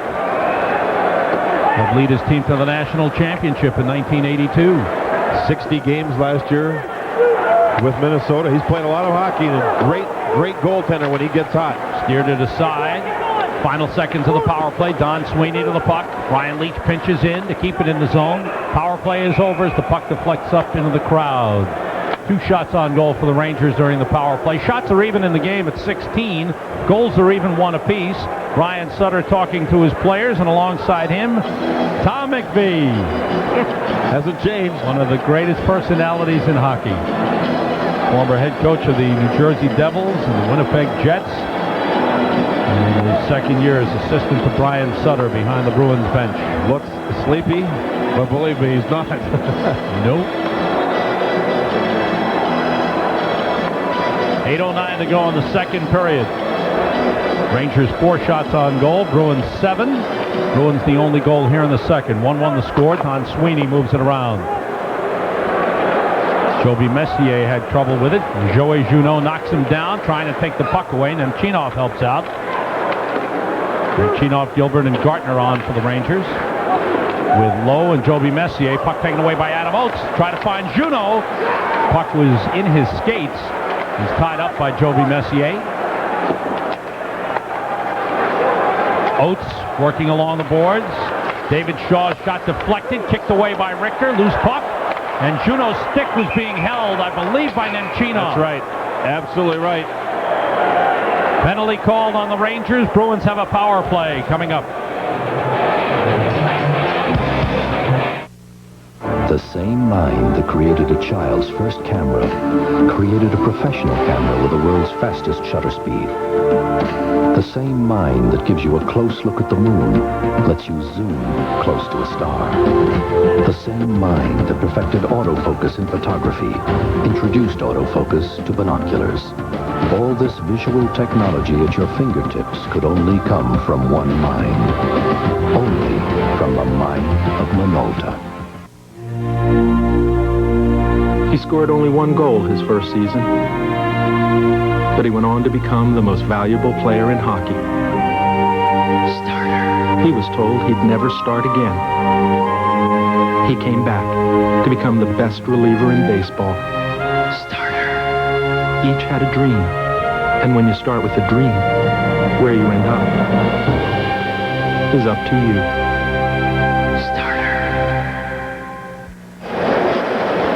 Nemchinov for holding the stick at 12:28. Gives the Bruins their second power play of the game. They are 0 for 1 on the power play. 7:32 remaining in the second period. It was a good solid shift by the Oates line, which led to that penalty. It's interesting here now, the kids on the ice for Boston. They've had 2 great shifts here in the second period, and one led to the goal. And look at this.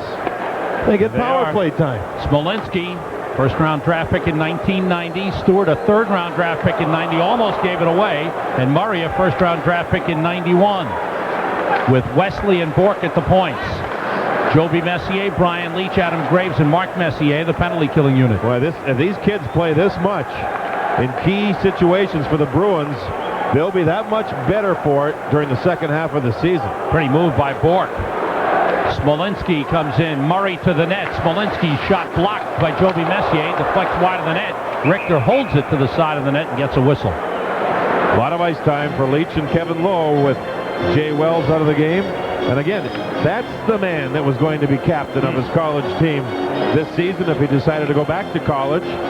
But Cam Stewart made the club through preseason. And look at the ages. 20, 21, 22. Playing key roles for this team. Brian Sutter said they developed young players last year. Yes, they did. They're developing young players this year, and they'll be much better for it in the very near future. A good prospect in Joseph Stumple. Last year, Junot stepped in and was a star. Here's Gartner on a break. Wesley getting back. Gartner dropped past the Tikkanen and shot it wide. Gartner hits the side of the net. Tikkanen takes over. Tikkanen shot the puck turning away from the net, and it was rolling on him, and that's why he didn't have any accuracy. Bruins on a power play. Rangers had a chance, failed to capitalize. In the corner, Adam Oates. Oates on with Neely and Junot. Wesley and Bourque. 1-1 the score. Rangers had a chance for a second goal late in the first period when they were awarded a penalty shot, but Alexei Kovalov was stopped by John Casey. 25 seconds to go on the Bruins power play. Just under 6 minutes to go in the second. 1-1 the score. Adam Oates with a puck.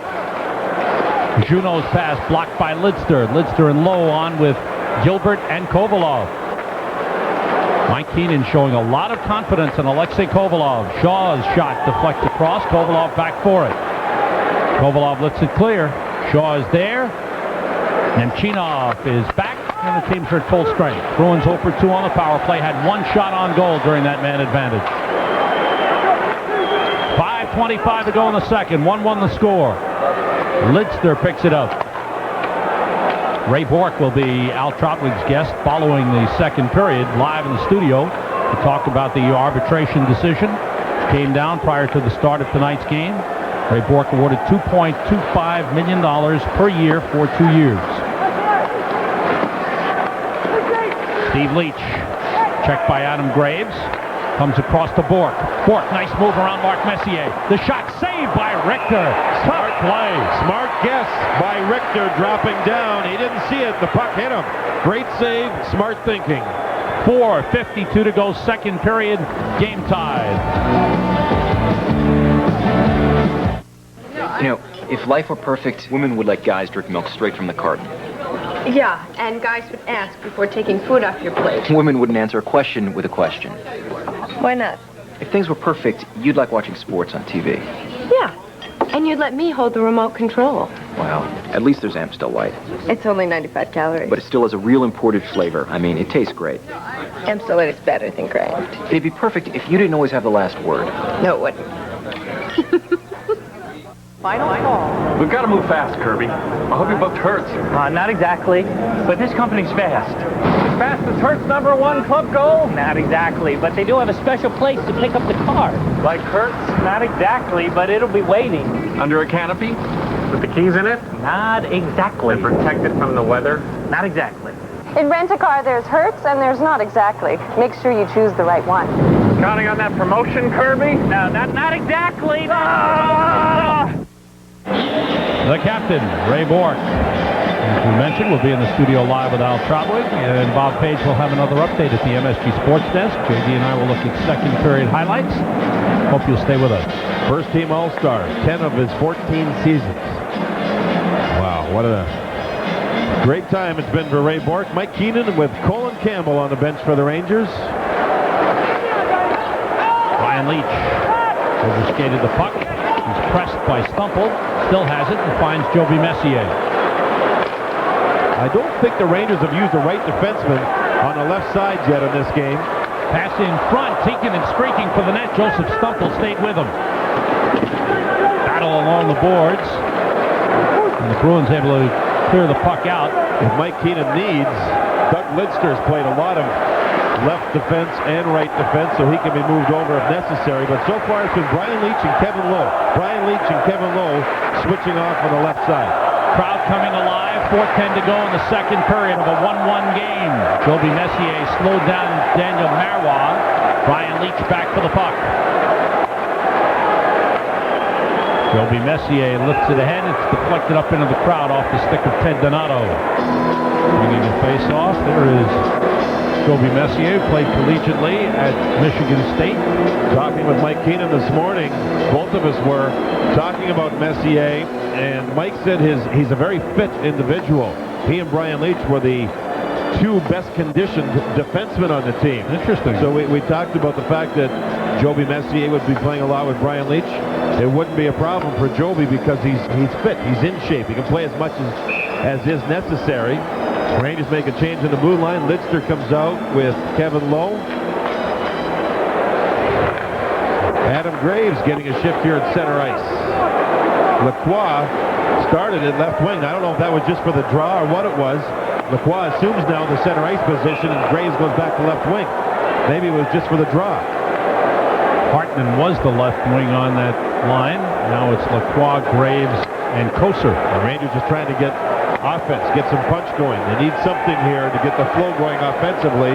They've had just 5 shots here in the second period. And now Lacroix goes off and Kovalov comes on. So it's Graves with Kovalov and Koser. Kovalov's first shift at left wing.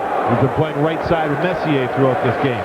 Keenan now starts the juggling to try and get something going. Offside whistle as Lowe tried to keep it in the zone. It was just outside. Stick handled across the line, bringing it offside. 3:42 to go in the second period. Virginia Slims Championship. Ships. It's the big windup for the women's tour, November 15th through the 21st in Madison Square Garden. Tickets on sale at the Garden box office and through Ticketmaster. 212-307-7171. Stick save by Casey on the shot by Joe Koser. Graves gets to the puck to keep it in, and Casey stops it.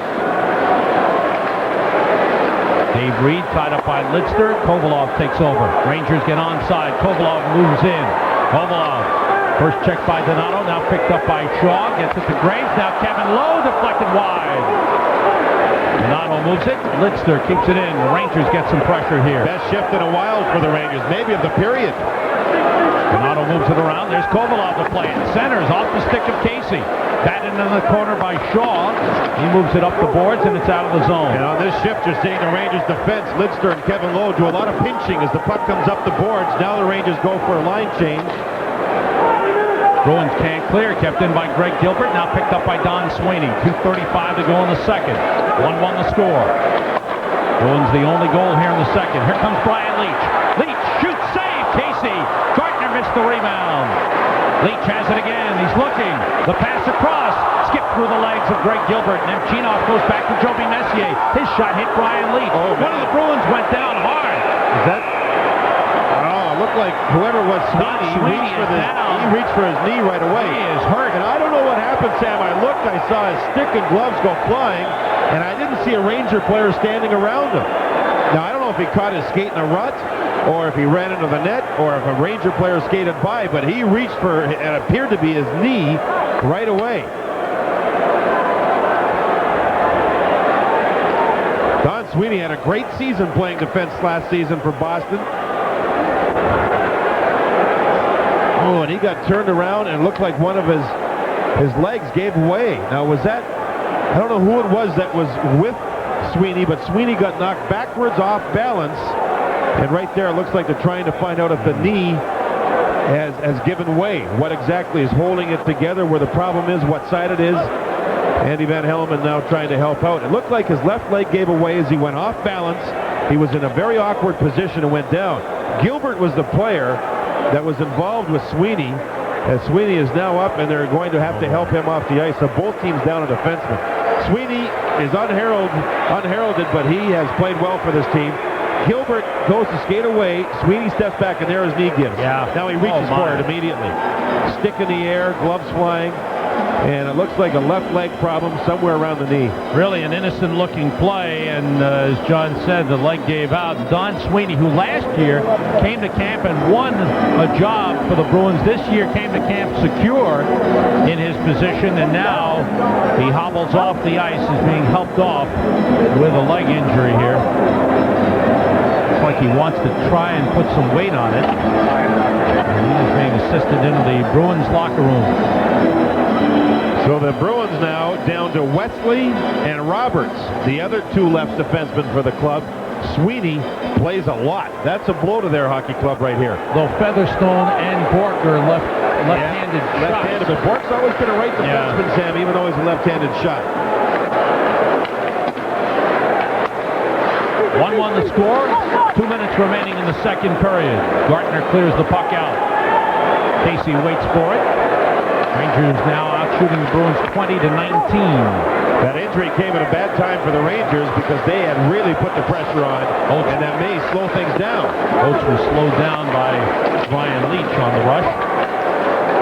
Bruins keep it in momentarily. Greg Gilbert gets it out, try to hit Nemchinov. Cordy Roberts broke up the play. Now Bork. Roberts. Wide of the net. Leach against Neely. Gilbert is back there for it. Slides it out of the zone.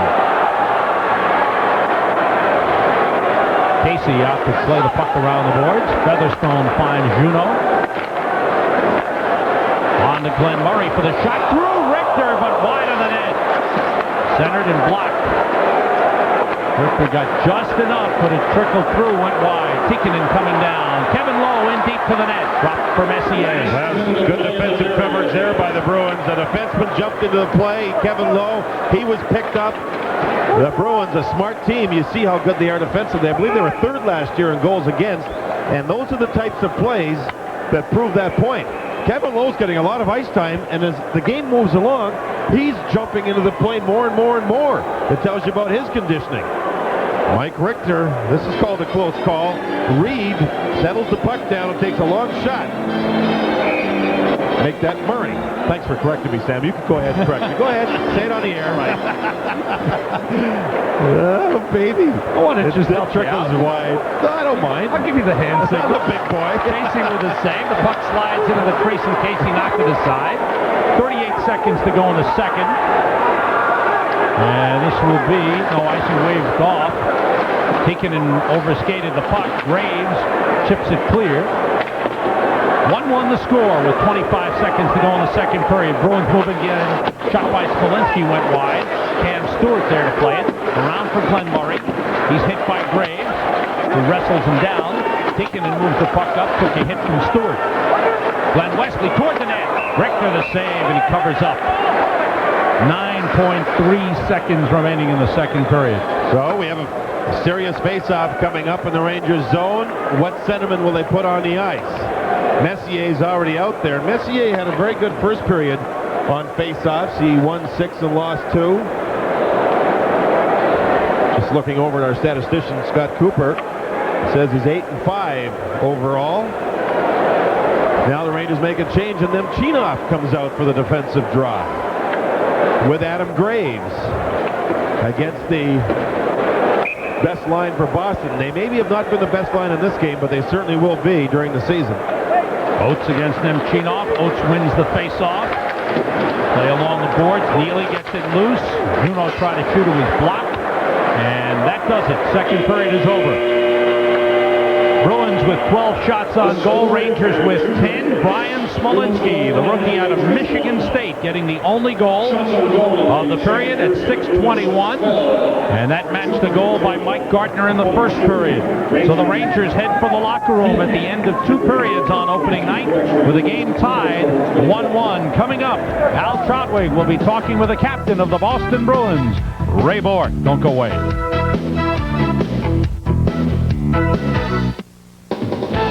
New York Rangers hockey is brought to you in part by King Weber. We believe our most important investment is an investment in relationships. And by Midas, who ask you to stop in for an undercar inspection. It's the Midas way, the way it should be. In the summer of 1994, men from 24 countries will hold the world captive. The 1994 World Cup, brought to you in part by Pontiac. Ranger fans want to know all the facts, and now they can, like never before with the all-new Rangers Facts. The Rangers Facts gives you the absolute latest inside information on the Rangers and the entire NHL, every business day throughout the season. Produced by Sportsphone with contacts in every NHL city, the Rangers Facts makes you an instant hockey authority. You can't get closer to the source. The Rangers Facts is the source, direct from the New York Rangers. For more information, call 212-465-6700. If you're bald or just thinning, here's something really new. These men have BioExcel's hair rooting system, and they look great. Hair rooting, a breakthrough in hair replacement technology, is a unique non-surgical insertion process. It gives you hair the way hair grows. Guaranteed. Call BioExcel right now, 1-800-652-0300 for a free demonstration, or call to receive our thinning hair handbook free. Hair rooting, the way hair grows. You'll save money, great prices, easy, super service at Pizza Richard. You'll save money, great prices, easy, super service at Pizza Richard. You'll save money, great prices, easy, super service. All you have to do is whistle at Pizza Richard. Welcome back to the Garden, where rookie Brian Smolinski's goal has tied it. A second period not as interesting as the first. We're heading into the third, talking about salaries in the NHL right now. As a result of an arbitrator's decision earlier today, Ray Bourque has become the highest paid defenseman, but you could look at this as a competition between player and team, and arbitration, Ray, is something that people seem to become bitter as a result of things that are said in the process of it. First of all, let me start with, when did you find out what had been handed down today? I found out after warm-up, and that's a heck of a thing to hear right before a game. Yeah, well, I knew I was going to hear probably. I was hoping between 5 and 6, but I didn't hear the word till after warm-up. Is it the kind of process that has created some bitterness?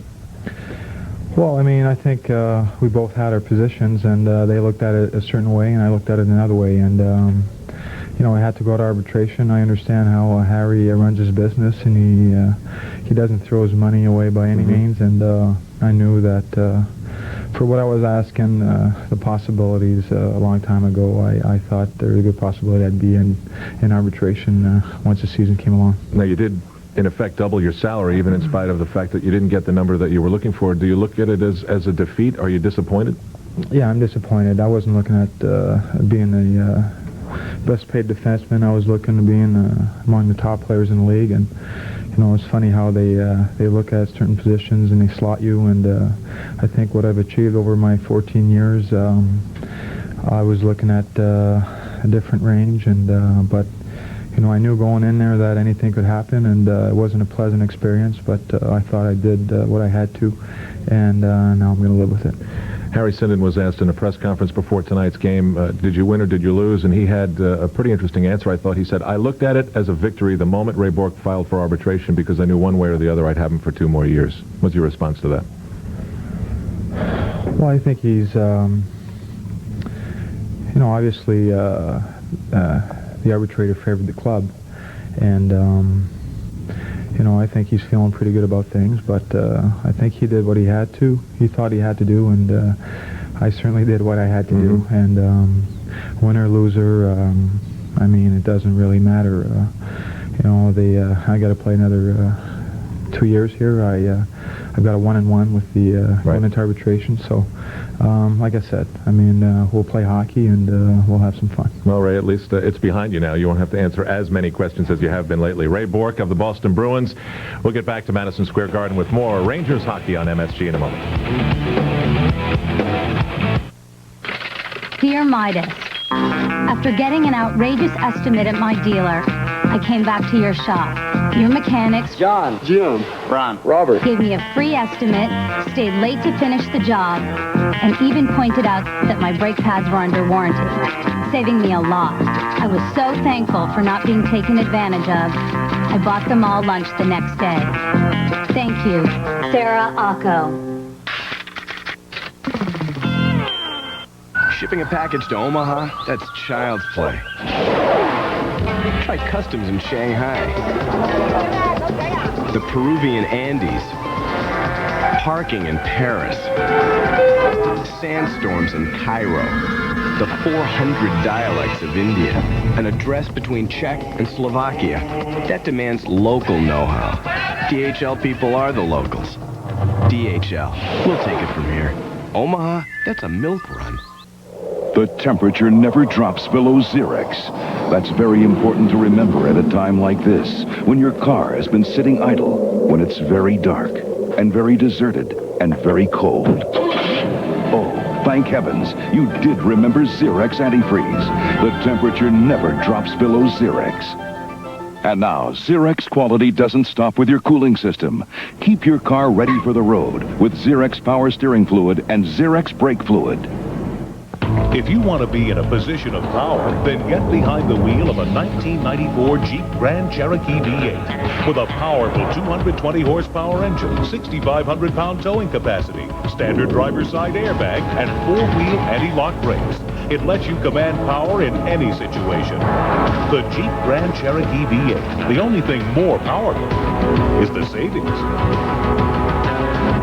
See your Tri-State Jeep and Eagle dealer. New York Rangers hockey is brought to you in part by Hertz. When it comes to low rates, free unlimited mileage and service you can count on, nobody does it exactly like Hertz. By Mobile One, it keeps your engine running like new. And by Kane Weber, we believe our most important investment is an investment in relationships. Hi, everybody. Bob Page back with you once again. Yes, it's opening night here in New York, but it is also opening night in that mad, hockey-crazed city of Dallas, Texas. And we understand that a sellout crowd of 18,000 curiosity seekers has come out of the country and western bars and into Reunion Arena to see what all the fuss is about. It's 2-0 Dallas over Detroit as they play in the opening period. Look at that. Troy Aikman of the Cowboys. Wonder if he's ever seen a hockey game before. 3:59 into the first from a scramble in front of Tim Cheveldae. It's Neil Broughton scoring, and that made it 1-0 for the Stars. They still should have named this team the Lone Stars, not just the Stars. And Mike Modano scored 23 seconds later to give Dallas its 2-0 lead. All right. Let's update now the Pittsburgh-Philadelphia game from the Spectrum tonight. It was 2-2 in the second period. Nice move on a pass from Tippett by Vyacheslav Butsayev. Tied the game at 2-2. And then quite a story later in the period. We do not have time to show you the goal, but former Islander favorite Brian Trottier making his comeback has tallied moments ago. It's tied 3-3. Once again, as you just heard from Al Trautwig and from Ray Bourque himself, the arbitration award has been settled. Earlier tonight, Bourque given that one-year deal for $2.25 million, although he'd asked for $4 million a year. And his new contract does make him the highest-paid defenseman in the history of the NHL. At a Garden News conference just before game time, we've heard from Bourque, Harry Sinden was asked about what that fact meant. Well, I don't know whether that's true or not. Certainly what's been happening in the NHL is, in a very short summation, been ridiculous. The sport cannot support what the people in this league have been doing. And if it could at least bring somebody to their sanity, thank God for that. And neither Pierre Turgeon nor Derek King will play tonight as the Islanders open their season at Calgary. Now these messages.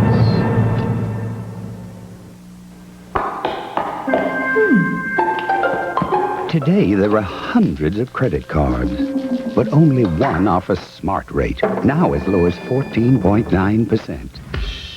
This same card offers you cashback bonus on every purchase and no annual fee.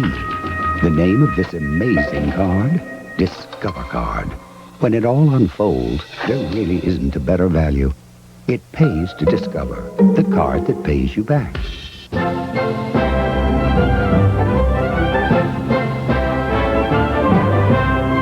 From Brussels to Budapest, Milan to Munich, Delta gives you more non-stops to more cities in Europe than any other airline in the world.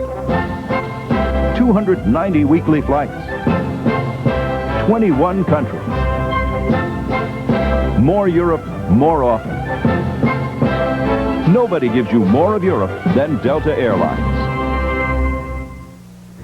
In the baseball playoffs, Toronto now leads Chicago 2-0 in the bottom of the fourth inning. Don't forget, we have more coming up tonight and every night on our 15-minute edition of the MSG Sports Desk. We'll go back to the Rangers for the third period after, again, this timeout. The Rangers are at the Garden to take on the Tampa Bay Lightning after Sports Desk and Game Night, Thursday at 7, here on MSG Network.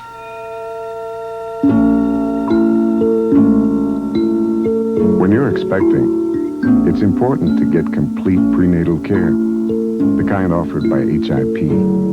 We can help you have a happy, healthy baby with virtually no out-of-pocket expenses.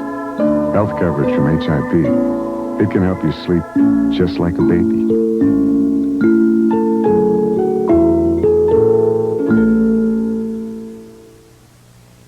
Who provides the fastest score updates? The Daily News, the Post, or the Times with once-a-day updates? No! WFAN with updates only every 20 minutes? No! The winner is Sports Phone! Sports Phone, 976-1313. NFL and college football updates every 2 minutes. The fastest football updates, just 36 cents. Rangers and Bruins tied 1-1, end of 2. Bruins getting the only goal. Rangers led 1-0 late in the first period. Kovalov failed to capitalize on the penalty shot. Could be a big, big factor in this game. We said it at the time. I mean, the Rangers were really playing well, and Casey was performing very well in goal. And there's no doubt you can feel the whole building that just poof as soon as Casey made that save. The Bruins had a much better second period, and then the Rangers came on a little bit late. Let's take a look at second period highlights. The highlights are brought to you by Minolta, creators of the world's most responsive SLR cameras, the new Maxim XI series. Brian Smolinski ties it for Boston. The kid line on the ice for the Bruins, and you'll see Richter decided to give Kevin Lowe the puck, and somehow this pass doesn't click right here. Right away, the Bruins just go from defense to offense. Murray, the forward, gave it to his centerman, Smolinski, and that was the Bruins' first goal of the season. The first time Mike Richter's been beaten. We're tied at 1 after 2. We'll be coming back, and Al will have some more on the Ray Bourque situation. Don't go away.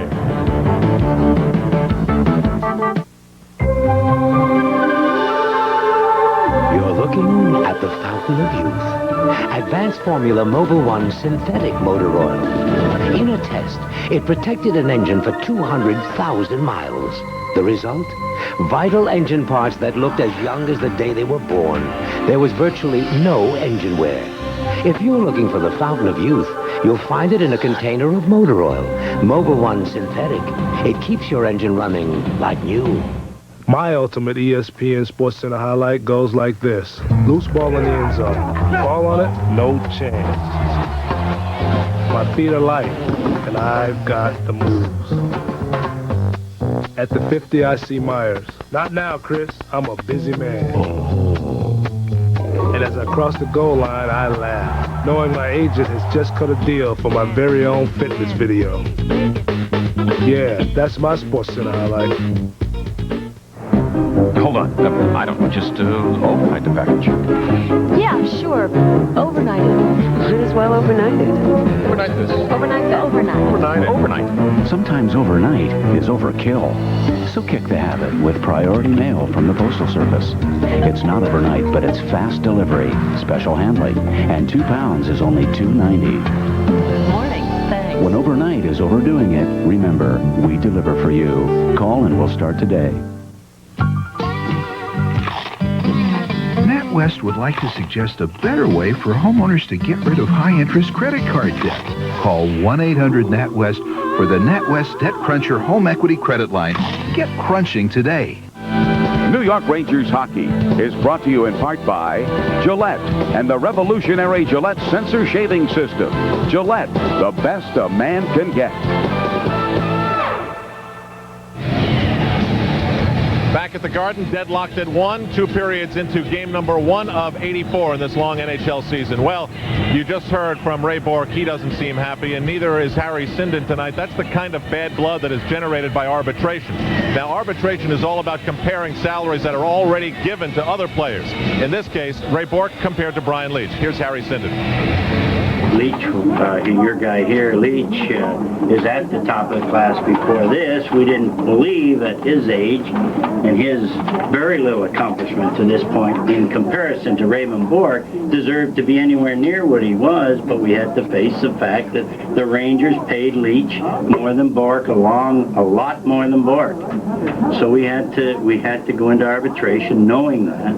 And we wanted to pay Bourque, and we tried to impress upon the arbitrator that Bourque is a much better player than Leetch, and Leetch is well overpaid in terms of the other defensemen in the league.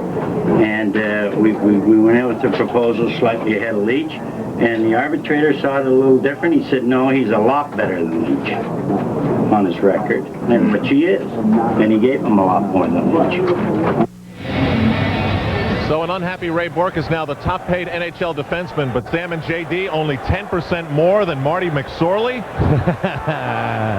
Suddenly, McSorley is the standard amongst defensemen in the NHL. Who's away third period. Who's McSorley's agent anyway? Michael Barnett did a good job. Interesting, I hear Harry Sinden said that the Players Association messed with their own people. Boston management did pretty well, and you know what? They really did. Here's Joey Junot fanning on the shot. Rangers with Mark Messier, Alexei Kovalov, and Greg Gilbert on the left wing. Brian Leach and Joby Messier on defense. Rangers are offside coming across the line. Opening minute of play here in the third. We'll take a look at the second period scoring summary. And it is brought to you by Tri-State GMC Truck Dealers. The strength of experience. Brian Smolinski with his second NHL goal ever.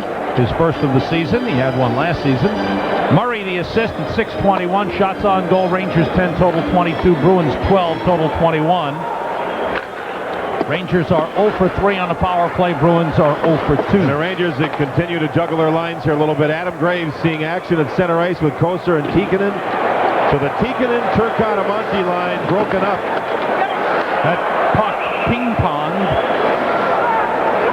off of a couple of players and slid into the crease, and Mike Richter stayed with it. Murray was mixed up with Doug Lidster, and Joey Koser came in right away to try and calm things down or straighten things out from the Rangers' point of view.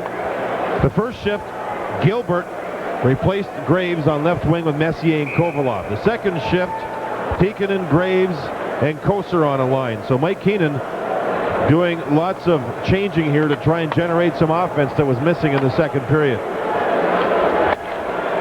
So in the opening minute of play, and this is something that Mike Keenan will do. He said he likes to keep his center and right wings together, and he will move the left wings around. And here Graves played left wing, now playing center.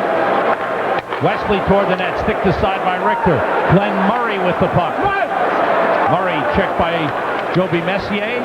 Brian Leach with the intercept and a clear. Glenn Featherstone is back to the puck. Around the boards, tipped out to Smolinski. Leach. Joby Messier. Tikkanen takes the pass from Graves. He shoots. Save. Casey is behind him. He scores! Vincent Tikkanen blasting one over John Casey. And the Rangers regain the lead. It's 2-1. Joby Messier will get a second assist. He's on the puck right here. Great cross-ice pass to Graves, who's playing center ice, and he feeds Tikkanen. And it's the sheer power of the shot. You know, you could see the puck hit the goaltender's arm, but the arm never went forward till after the puck had gone over him. Now the arm goes forward, but it's too late. And the power of the shot by Tikkanen makes sure the puck finds the net, and the Rangers get the lead early in the third period. Vincent Tikkanen had a terrific preseason. And he gives the Rangers a 2-1 lead. Ray Bourque was taken down on the play by Kovalov as he released the puck, sent back in by the Rangers. Joby Messier gets an assist along with Adam Graves at 1:26. Joby Messier with 2 assists in the game. Good hit along the boards by Mike Hartman. Brian Leach carries the puck. Hartman playing left wing with Mark Messier and Alexei Kovalov. Puck cleared out. Kovalov and Messier stay together. The left wing's rotating now. Lidster moves it up the boards. Watch Hartman play, Sam. He hates the visor. He keeps reaching up, pushing the visor up to his forehead so he can play. Then the thing slides back down, and he has a problem. Bruins send it back in. Mark Messier got knocked down in center ice. 2.5 minutes gone by in the third. Lidster playing it ahead for Greg Gilbert. Past him, and Featherstone sends it across. Roberts for Juneau. Adam Oates couldn't play it. It was cleared out by Greg Gilbert. All the way down. This will be an icing. Featherstone touches. Looks like Darren Turcotte and Tony Amonte could be sitting a bit here. They're not seeing any ice time. We're almost 3 minutes in to this third period, and so far they haven't seen the ice, and their line has been broken up as Tikkanen's playing with other players. And that line, Koser, Tikkanen, and Graves, it worked as they come out, score the go-ahead goal, and there you see Turcotte and Amonte. You can read Tony's face too, can't you, on the right side there? He shows emotion, and there you can see that fire just, you can see he's sitting and doesn't like it. Roberts playing it down the boards for Oates. Checked by Nemchinov. Shot by Neely, deflected by Joby Messier. Messier finds the puck. Stopped by Roberts. Around the boards to the near side. Greg Gilbert gets to it and clears the zone. All the way down it goes again. The race is on. It's behind the net. Gartner gets to it. Good hustling effort by Nemchinov, and then he was speared, directed into the goaltender, John Casey, by Roberts. Roberts has the puck. All over him is Gartner. Rangers leading 2-1. 3.5 minutes gone by in the third period. As Joey Junot moves across. Junot still with the puck. Joby Messier picks him up. Picked aside by Richter. Centered through. Wesley shot is a save. The rebound taken down in front was Oates. Couldn't get a shot off. Neely is tied up by Gilbert. Then Gartner takes a penalty as he took down Glenn Wesley. Wesley pitched in. Mike Gartner, the right winger. Wesley, the left defenseman. He got position, and Mike Gartner takes the penalty. This year during the World Series, Budweiser will bring you the game within the game. The Budweiser World Series Classic. To play, go to your favorite store, look for this sign, and pick up an official game card. Then catch the Budweiser Classic play during each game of the World Series. Each one's worth $100,000. Who knows? You could make the greatest play of the series. Nice catch. From Nobody Beats the Whiz, breakthrough audio technology and consummate convenience, Fisher's new Studio 24 CD management system. Studio 24 doesn't just play 24 CDs. It files and arranges your music by artist, title, even mood, giving you a virtual library of music at your fingertips. Performance at a touch, elegance at a glance. Fisher's new Studio 24 at Nobody Beats the Whiz. Trust your senses. Mike Gartner called for hooking at 3:44. Bruins' third power play of the game. They're 0 for 2. An update on Don Sweeney, the Boston defenseman, hurt late in the second period. The initial report is torn medial collateral ligament. They tried to check the knee to see exactly how strong it was and what was there, and the knee was wobbling all over the place. So it doesn't sound good to this point for a fine Boston defenseman. Wesley, Bork, Stumple, Marois. There's a steal and a save by Casey off Joby Messier. Joby Messier having an outstanding game. Mark Messier fed his distant cousin, Joby Messier, and so is Casey having a great game. What a save. Clear by Graves. Mark Messier with Adam Graves, Brian Leach, and Joby Messier. Now the Rangers change. Joby Messier stays out. Lowe, Tikkanen, and Nemchinov come on. Stumple, Leach, and Marois, the forward line for Boston on this power play. Steve Leach, who had 26 goals last season. Big collision with Kevin Lowe. They both went down. Nemchinov with a hit against Marois. They pucked up the boards. Bork finds an open Glenn Wesley. Wrist shot deflected across. Chance for Marois, and he scores. Marois got some hands, doesn't he? You could see it there. The Rangers got caught running on the near side down in the corner with both forwards on one side. That left the left defenseman wide open. You'll see it here. Tikkanen and Nemchinov. The two forwards, the Rangers have 3 men in the corner. Now 3 men on one side. Look who's wide open. And Wesley can make the play, and you see the fine hands as the puck is ricocheted, I believe, off the goalpost in behind Mike Richter right here. Yes, off the goalpost. Marois scores. He had a great preseason.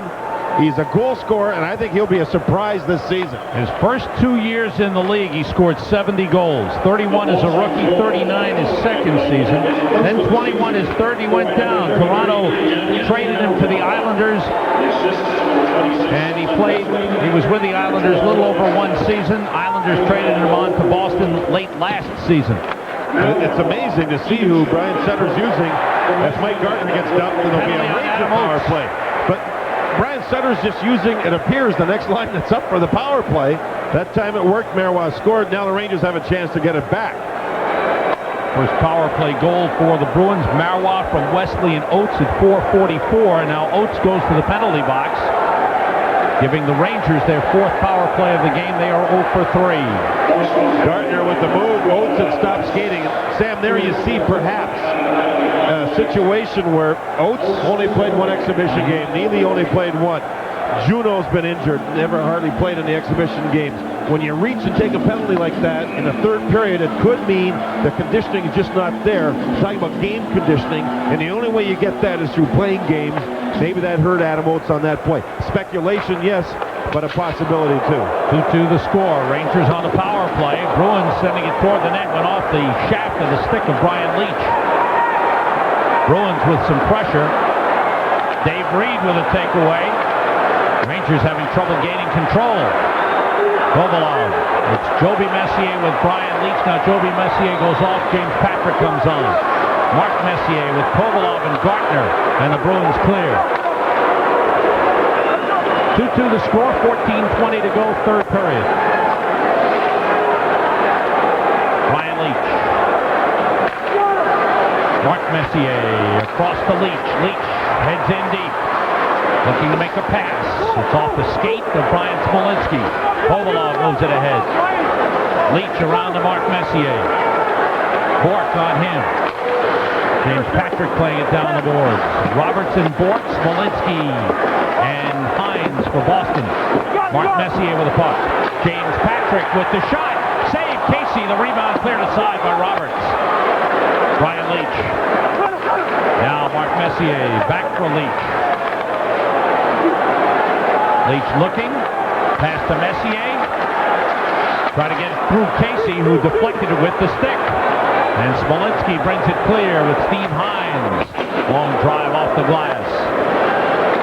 Slides out of the zone of Mark Messier. It's deflected up in the air. Brian Smolinski takes over. Now Leach goes off. He's played so much in this game, he can't go the full 2 minutes. So Kevin Lowe and Lidster on for the final 25 seconds of the power play. Shots are even, goals are even, 10 seconds to go on the power play. Tony Amonte upended by Ted Donato. Lost control, David Shaw with a clear. The Rangers one shot on goal on this power play. Line back together, Turcotte, Amonte, and Tikkanen. Teams back at full strength. Rangers 0 for 4 on the power play. Turcotte shoots it in. 12:45 to go, third period. 2-2 the score. Each team with a goal here in the third. Tikkanen for the Rangers. Monty was being held up by Wesley, prompting a roar from the crowd. Juno avoided Joby Messier. Marois tied it for Boston with a power play goal. Joby Messier's had a great game for the Rangers thus far. Neely goes for the puck along the boards. He's tied up. It's cleared out of the zone. Featherstone lifts it back in. Gartner scored in the first period for the Rangers. Brian Smolinski in the second for Boston. Joby Messier moves it. Graves passes across off the boards. Featherstone moves it the other way. And Chinoff looking for it against Neely. Adam Graves comes away with it and dumps it in. Casey, bouncing puck, sends it around to Juno. Now Adam Oates. Oates surrounded by Rangers. Puck played in deep. And Chinoff takes a hit, moves the puck around the boards. David Shaw missed it. Gilbert breaks out. Roberts comes over. Gilbert's pass blocked by Roberts. Good play by the veteran Gordy Roberts. Hard play. David Shaw was trapped, so Roberts came over, made the play, and Shaw filled in for Roberts, the spot that he vacated. That's teamwork on the blue line for the Bruins. Puck sent out of the zone. Lowe sends it back in with 11:10 remaining in the third. Roberts avoids a non-charging Daniel Lacroix. Neely winds up against Kevin Lowe. Richter has to go off his stick. Smolinski and Hartman go for it. They bang. Hartman pushes it ahead to Koser. Koser can't clear. Now he does. Bruins send it back in. And an offside is whistled against the Bruins. Play stops with 10:52 to go. Third period as Brian Leach looks on. Game time. If you're bald or just thinning, here's something really new. These men have BioExcel's hair rooting system, and they look great. Hair rooting, a breakthrough in hair replacement technology, is a unique non-surgical insertion process. It gives you hair the way hair grows. Guaranteed. Call BioExcel right now, 1-800-652-0300 for a free demonstration, or call to receive our Thinning Hair Handbook free. Hair rooting, the way hair grows.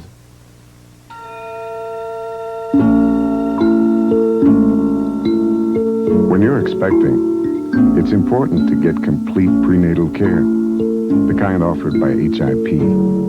We can help you have a happy, healthy baby with virtually no out-of-pocket expenses. Health coverage from HIP. It can help you sleep just like a baby.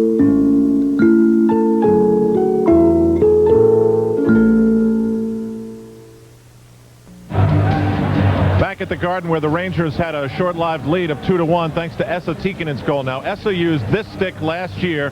When you compare it to the stick he's using this year, you'll see that it's almost 1/2 an inch bigger than the one he used last year. Helped his confidence, and it's helped him in his scoring, Sam and JD. The moral of the story is obviously speak Finnish and carry a big stick. I'll tell you what it is, frankly. In Edmonton, best ice in hockey. You don't need a wide stick to control the puck. Now, the ice in the Garden has improved dramatically. Still, it doesn't compare with how good Edmonton's is. That's a fact of life. So the wider the blade, the smarter you are to keep it legal so you can handle a puck in case it flips up. The Garden ice, however, has improved dramatically, and they've had a good year so far with the ice surface here. There's a chance for Amonte. He was bumped by Cam Stewart, and Smolinski takes it away. And Amonte took down Stewart. Stewart's stick came up and clipped Amonte in the face. Play continues. Coming to the midway point of the third period. Tiikkanen spinning around, fires it around the boards. Amonte tries to play it out of the zone. Amonte has it again, gets it to Tiikkanen. Rangers change. Casey out to play the puck to Gord Roberts. Each team down a defenseman. Don Sweeney out for Boston with a knee injury. Here's Stumple moving in against Kevin Lowe. Jay Wells got a game misconduct as an instigator for a fight with Glenn Featherstone in the first period, and Wells was cut on that in that fight. Yeah, he got a bad scratch across the top of one of his eyelids. You don't know really how that happens, but I guess it's a real nasty scratch. Again, on the outside of the eyelid. Ray Bourque.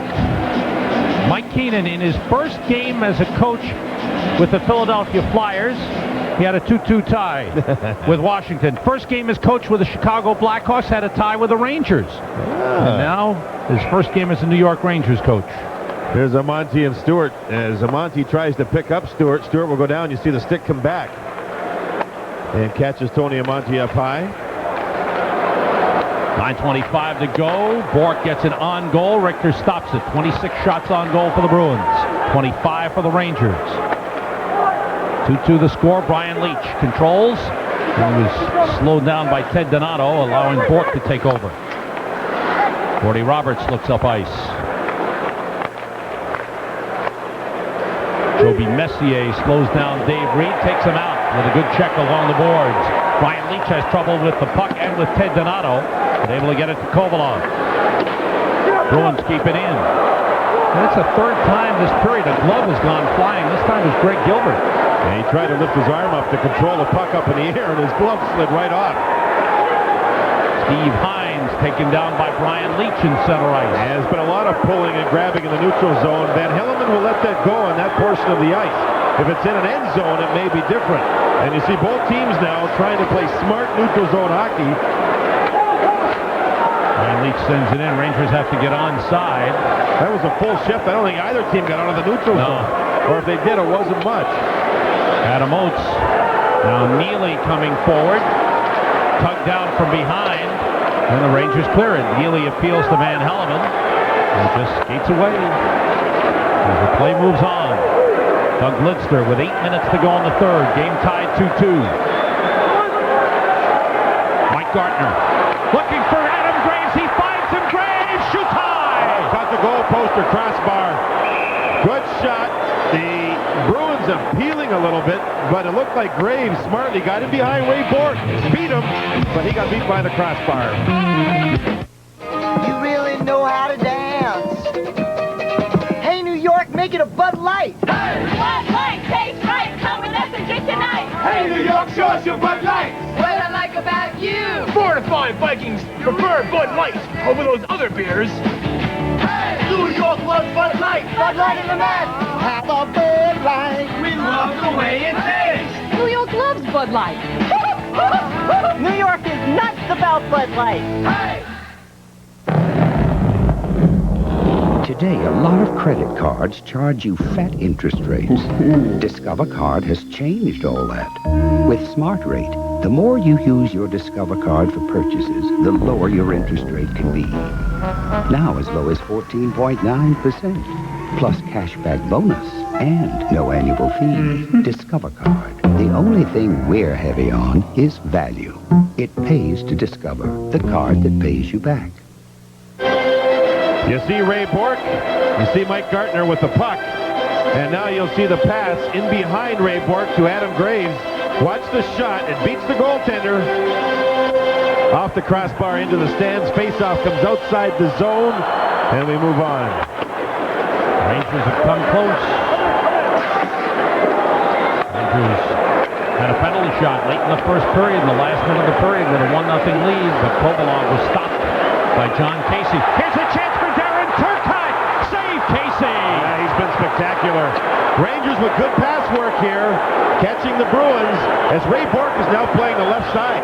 And we haven't seen that. Of course, Sweeney's a left defenseman out of the game with an injury, so the Bruins trying to put someone over there, and Ray Bork got beat. Turcotte, who hasn't seen a whole lot of ice here in the third period, moves in. Casey moves out. Look at a great pass. Great speed by Turcotte. Look at Casey challenge and then close up the legs. Turcotte tried to hit the 5-hole. The head's up. He's looking. He sees it. Tries to hit it. But Casey has just been spectacular in this game. Had no problems. Closed everything up. Made the fine save.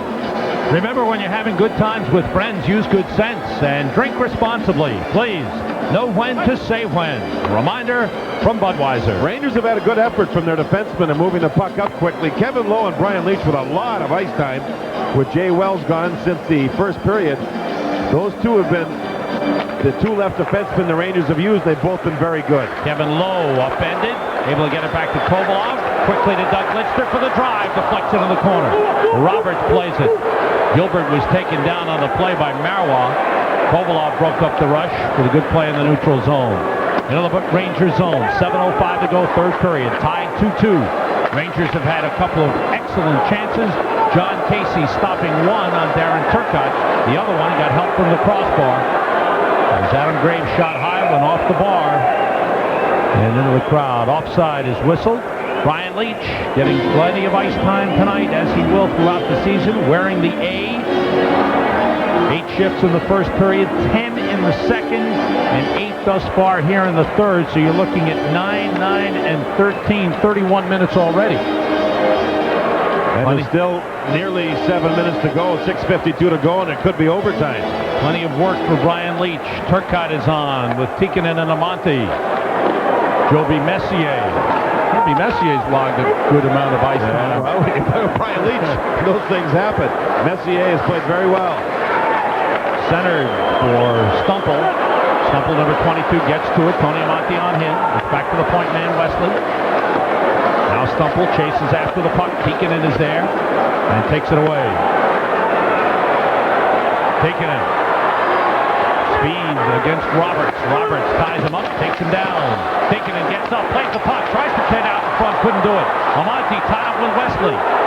Puck taken back by Daniel Marois. Kept in by Joby Messier, then taken back by Steve Leach, and he's tied up. Tikkanen has it back. On goal, Casey drops it off for Roberts. 6 minutes to go in the third period. 2-2 the score. And it's put up into the crowd by Gordy Roberts, stopping play.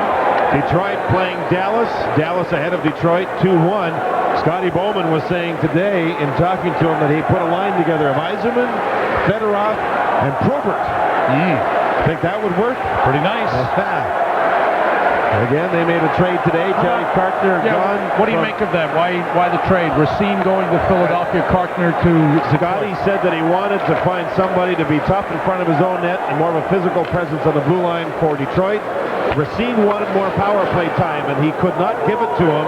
So they made the deal with Philadelphia. Philadelphia is always looking for offense, so Racine will have a chance to try and play an offensive role for the Flyers. Neely had a good hit on Kevin Lowe.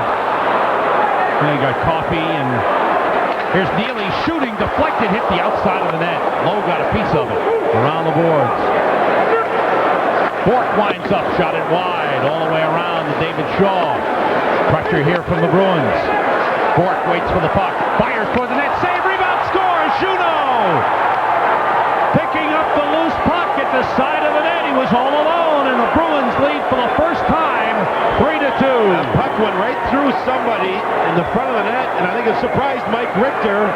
Then the rebound went out to Juno, and he scored as the big line for the Bruins get the big goal. You see, right here, Shaw keeps the puck in after Ray Bork had shot the puck wide. And Bork still has lots of time. Now the puck's put in front. It went right through Doug Lidster off the goaltender.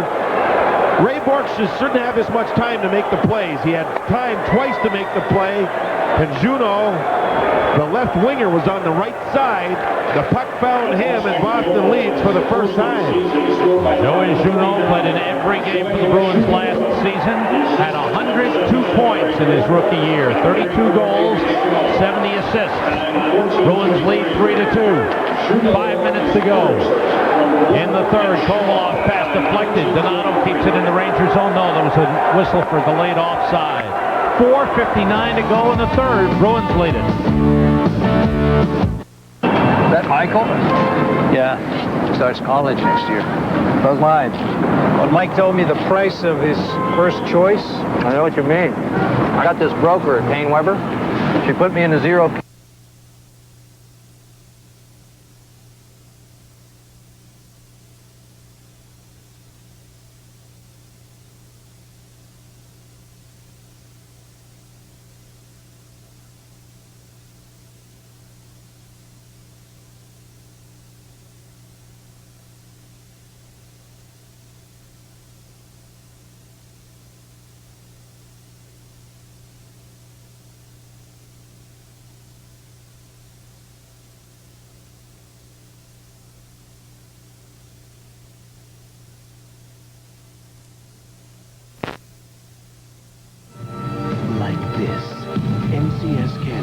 One is a great reason to buy the other.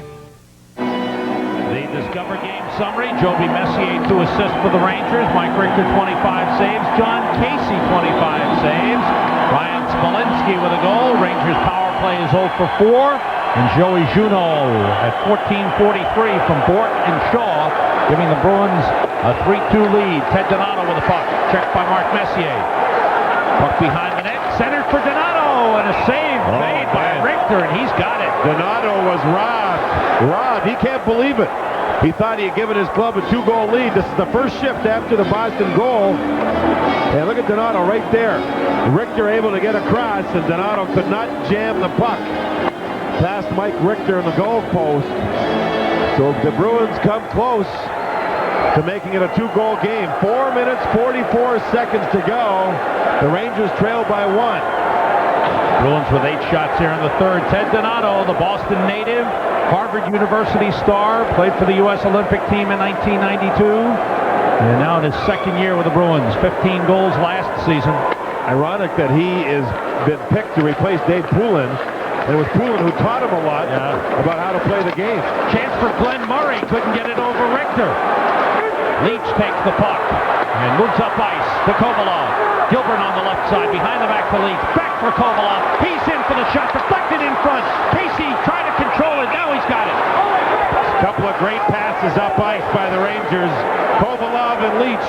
But still the Bruins did not give the Rangers a clean shot. And even though Casey had trouble with the puck, he finally was able to hang on. A couple of beautiful passes. Watch Leach give it to Kovalov. Kovalov back to Leach there. What a beautiful pass that was. And then here's another one. Now only Ray Bork's there, and he does not allow the clean shot. 2 Rangers there. Leach went behind the goaltender, couldn't find the puck, and Casey held on. Let's say Kovalov heads off. 4:24 remaining in the third. Ray Bork. We've logged Brian Leach's ice time. Safe to say Ray Bork has seen just about the same amount of ice time for the Boston Bruins. And the puck cleared down the ice. This will be an icing on Boston. Well, the Rangers have found themselves in a predicament here, as you see. There's the story right there. But the Rangers are in a predicament because they couldn't put the puck away. They've had a multitude of wide open chances, and it's either been a crossbar or it's been John Casey who has gotten in the road. He has had a fine game for the Bruins. First period, he was using the poke check, and he stopped the penalty shot of Alexei Kovalov with the skate save. Cam Neely for Adam Oates, went through him. Joby Messier there. He used the stick that well in goal. It changes the other team's thought process of what they're going to do with the puck deep in the zone. Casey was unbeatable around the goal net with his goal stick getting in the way of all the passes. That means as an offensive team, you've got to change your strategy. And he's got that ability, and it certainly looks good so far for the Bruins. Look at all the black marks on the white tape. And you can see that most of those are right in the sweet spot, too. It's like a golfer. When you look at your club after you've hit the ball and it's right in the middle, it's a sweet spot, you hit a good shot. If you hit it on the toe or on the heel, you know what happens, huh, Sam? You got my shot. A little sour shot. It's a sweet spot on Casey's stick. He's been a sharp goaltender tonight. Daniel Marois trying to elude James Patrick. The back pass comes to Wesley. The winger's open, or the defenseman open again. Richter a save through traffic. 4 men in front. Richter found it with the left pad. The left defenseman for the Bruins has been open here in the third period, and it's hurt the Rangers. James Patrick moves it up the board. 2 goals. And the puck is frozen for a face-off with 3:23 remaining in the third period. Boston leading 3-2. One thing to mention is last season, the Bruins went 23-17-2 in the first half, 7th overall. The second half, now remember this, 28-9-5. Nobody else had more points than the Bruins. First overall, now they lost in the playoffs to Buffalo, but every game was a 1-goal game. And now let me just say this. Go the ahead. reason they feel, and it's obvious, is Andy Moog's out of there. Moog was 0-3 in the playoffs with a .791 save percentage. That's where they feel they failed somewhat. Some people will argue, did they try too hard in that second half and shoot their load going for first place in the division and then wind up short in the playoffs? Fair argument. A fair argument. 3:17 remaining as the puck deflected up into the crowd. David Shaw, former New York Ranger, who has really found a home. He's been a solid player for the Bruins. New contract, I believe a 3-year deal, so he's a happy guy. Ray Bourque moving in deep, centering pass, blocked by Mark Messier. Leach breaks out. Kovalov's already in the neutral zone. Messier comes down with the puck. Messier shoots, save, Casey. And he went in on Joe Juneau as Bourque was caught up ice. Juneau, the forward, was the man back. Bruins bring it in. Juneau finds Cam Neely. Pass across, played by Adam Oates. Back for Neely, scores! Neely, all alone, set up beautifully by Adam Oates, and the Bruins lead 4-2. Now the big line gets 2 big goals for the Bruins here in the third period. Man, the pros came through for them. Neely dumps the puck into the corner, and there's Oates to get it. Now Neely's not picked up, and the backhand pass goes right to Neely, and look at what he does. One of the great scorers in recent years when he's had a chance to play, when he's healthy. And the Rangers, you can see with Neely putting the puck to the top corner, the Rangers' defensive coverage in the third period has hurt them. Adam Oates, who had such a brilliant season last year with 45 goals and 97 assists, has 2 assists here in the third period. Imagine if that line was in great shape. Oh, I'm telling you, they have admitted it themselves. They're not in great shape because they haven't played that much because of injuries. This could be, it will be amongst the best lines in hockey, but it could end up being the best line in the league. Penalty call as Kovalov is grabbed by Featherstone by the back of the jersey and hauled down. So the Rangers, with 2:11 to go, will get a power play. And a chance to pull Mike Richter for the 2-man advantage as Kovalov is grabbed from behind and yanked down. Van Hellemond with the call. It could be a timeout called. I'm not sure. Well, there's some glass problems, perhaps, right at the penalty box itself. Yes, it is. Here in the third period, after the Rangers led 2-1, Oates has come up with 2 assists. Juneau and Neely have each scored goals, and the Bruins now have a 4-2 lead. 17-11 the time of the goal. Coming up next at 11 o'clock, or rather following New York Rangers hockey at Sports Forum with Al Trotwig. And then 11 o'clock, Bob Page at the MSG Sports Desk with a complete update for you. NHL scores, a look at the American League playoffs underway in Chicago. Mike Keenan looking on as the Rangers are on the power play. They're 5th of the game. They're 0 for 4. Featherstone for holding at 17:49. Leach and Patrick, Gartner, Tikkanen, and Graves, and the puck is cleared by the Bruins. That's 5 points for the Oates line in this game. Now, what's 5 times 84? 420. Juneau said it today in the newspaper in Boston. That line, if they're healthy all year, could combine for 400 points. They're on pace. They're on pace. Patrick's got the puck. The wrist shot blocked and cleared by Dave Reed. No, over the boards into the crowd. Now, we've seen a problem for the Rangers in the third period here. In their defensive zone, they've had a lot of trouble winning draws. Some defensive zone coverage problems, which Mike Keenan, I'm sure, has monitored and will address. And they couldn't put the puck away when they had the chances. And they had chances. John Casey with a big game in goal for Boston. 1:40 to go here. The Rangers on the power play, and Mike Richter now skates over towards the Rangers bench. So it'll be a 6-on-4 advantage as far as skaters go. 1:40 remaining, as John mentioned. That last goal, Neely, his first from Oates and Juneau at 17:11.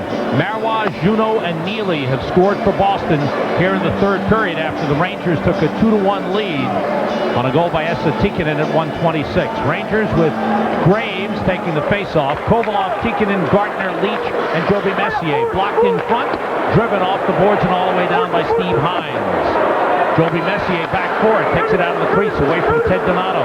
Donato with Hines, Bork, and Wesley for Boston. Leach sending it in. Gartner goes for it. His pass deflected by Wesley. Comes through to Leach, on to Messier. Back to Leach. Wrist shot. Knocked down by Casey, and he stops Graves on the rebound. Ray Bork went down, so the Rangers went high with the shot. And this is one mistake that Casey's made in this game. He couldn't hang on to the puck. And it almost cost him, as Graves did get the rebound shot, yet Casey was able to get his left leg out and cover the puck up. 1:09 to go now. You'll see Ray Bork in front, drop down there. So that leaves Rangers open. And Graves couldn't jam it past the Bruin netminder, and the saves made. As soon as Bork goes down, gives everybody else time in front. And in comes Graves. And the puck fluttered right into John Casey. 1:09 to go. 58 seconds remaining on the power play for the Rangers, who send on Mark Messier with Gartner, Tikkanen, Joby Messier, Kovalov, and Leach. And the zone it goes. Smolinski and Oates on for Boston with Bork and Wesley. Less than a minute to go in the third period. 4-2 Bruins lead it. Mark Messier caught up with Glenn Wesley. Back pass to Brian Leach. Joby Messier. Pass intercepted by Oates. Center. Tikkanen tipped it wide. Centered again. Score! Alexei Kovalov! It's a power play goal! And it's a 4-3 game with 44.9 seconds remaining. The Rangers just outnumbered the Bruins. Tried to get to the puck to the front of the net as much as possible.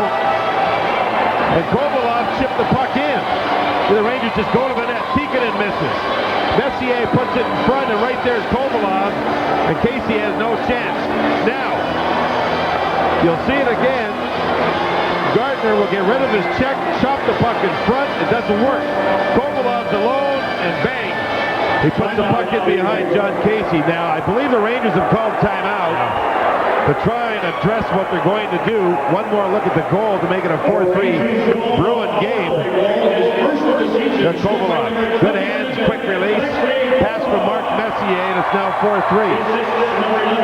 So Richter's come off the bench now, and the Rangers have got to win a neutral zone face-off here so they can get Richter off the ice quick. Mike Keenan facing behind the bench. Kovalov from Mark Messier and Esa Tikkanen at 19:15. A power play goal. Each team with a power play goal in the game. Rangers 1 for 5. Bruins 1 for 3. And it's a 4-3 Bruins lead. Now, I heard something on the radio today, and I'm not sure if it's accurate, but this radio station in Boston said the Bruins have not won an opener on the road since 1948. That's a long time ago. Wow. Well, the Rangers are trying to spoil and keep, well, actually, they're trying to keep the record going here, and here we go. But the Bruins win the face-off, and Bork dumps it into the Rangers zone. Kovalov is back for it, finds Mark Messier. His pass tipped. Leach sends it to Kovalov. Richter heads for the bench. Rangers rush down the ice. Kovalov moves in on Bork. Centering pass all the way through. 25 seconds to go. Kovalov behind the net. Kovalov looking. Centering pass is blocked. Kovalov again. He's tied up with David Shaw. Takes it away and fires it down the ice. Heading for the empty net. Wide. There'll be an icing. Leach with a touch and 10.6 remaining. David Shaw with a good play to get the puck out. He didn't want to ice it, but he had no choice. Kovalov had control of the puck and couldn't get the thing in front of the net when a lot of Rangers were standing there, including Tony Amonte amongst others. Kovalov's had a lot of ice here, but his conditioning level is very, very, very high. Maybe we're going to have a good finish here. Now it's another face-off situation. 10.6 seconds to go. Rangers are delaying and trying to make some changes here to rest some people. Bruins will go with Adam Oates again on the draw. He's had a strong game as far as face-offs go.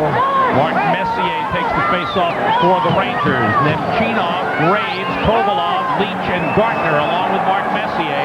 Rangers want everybody up on the line except for Leach. They want Kovalov up on the line. Messier wins it. Leach still with it. He shoots, deflected into the corner. Graves tries to center. Nemchinov puts it in front of his blocks. Mark Messier to the puck, and that's it. The Rangers run out of time. There's something to learn there. Kovalov did not go up on the line. When the puck was won back to Leach, Kovalov was in behind him, and Kovalov ended up at the blue line the entire 10 seconds. If he's in front of the net, something might happen. You can't be back in a defensive posture. You got to go for it, and it's something I think that Kovalov will learn and the coaches will look at. Credit Boston and John Casey. Boston with a good third period. Now watch here. See Kovalov back up. What good is he doing there? Look where he is. He's outside the blue line. Yeah. What good does that do when you're trying to get the goal to tie the game? Look at him. He's back at the blue line. Play. We need him up right up at the top of the goal crease and try and find a loose puck. And the Rangers had already used the timeout, tried to get Kovalov on the line, and he didn't hear them or didn't understand or something. Boston Bruins come in and win the season opener at Madison Square Garden 4-3. We'll be right back. What I like about you, you really know how to dance. Hey! From the Jersey Shore, it's Bud Light. Now this is Jersey. Bridge and Tunnel, here we come. I drink Bud Light because it's made in New Jersey. Make it a Bud Light, baby. Hey! Give it up for Bud Light, girlfriend. Whoa, there it is. Hey! Jersey and Bud Light, you got it's unbelievable. Oh! Hey!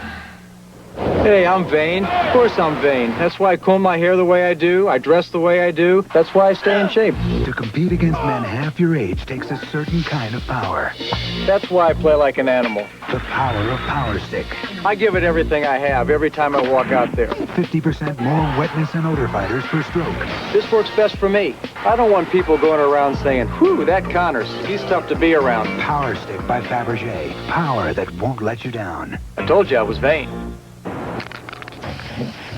Hey! That doesn't miss out. If I may, the Canine Academy is conveniently located. We train show dogs. No!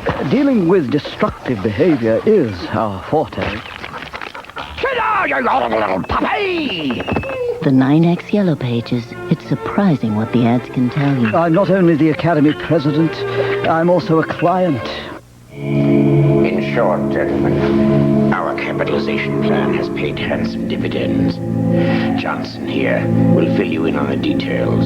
Thank you, JP. Let me begin by saying... We've been acquired! By whom? The Omega Corporation? No. Chuck, from the mailroom. Howdy, boys. Ms. Whitaker. New York Lotto. Hey, you never know. Coffee, Johnson. NatWest would like to suggest a better way for homeowners to get rid of high-interest credit card debt. Call 1-800-NatWest for the NatWest Debt Cruncher Home Equity Credit Line. Get crunching today. It is all over at Madison Square Garden. The Rangers have lost their 1993-1994 home opener to the Boston Bruins by the score of 4-3.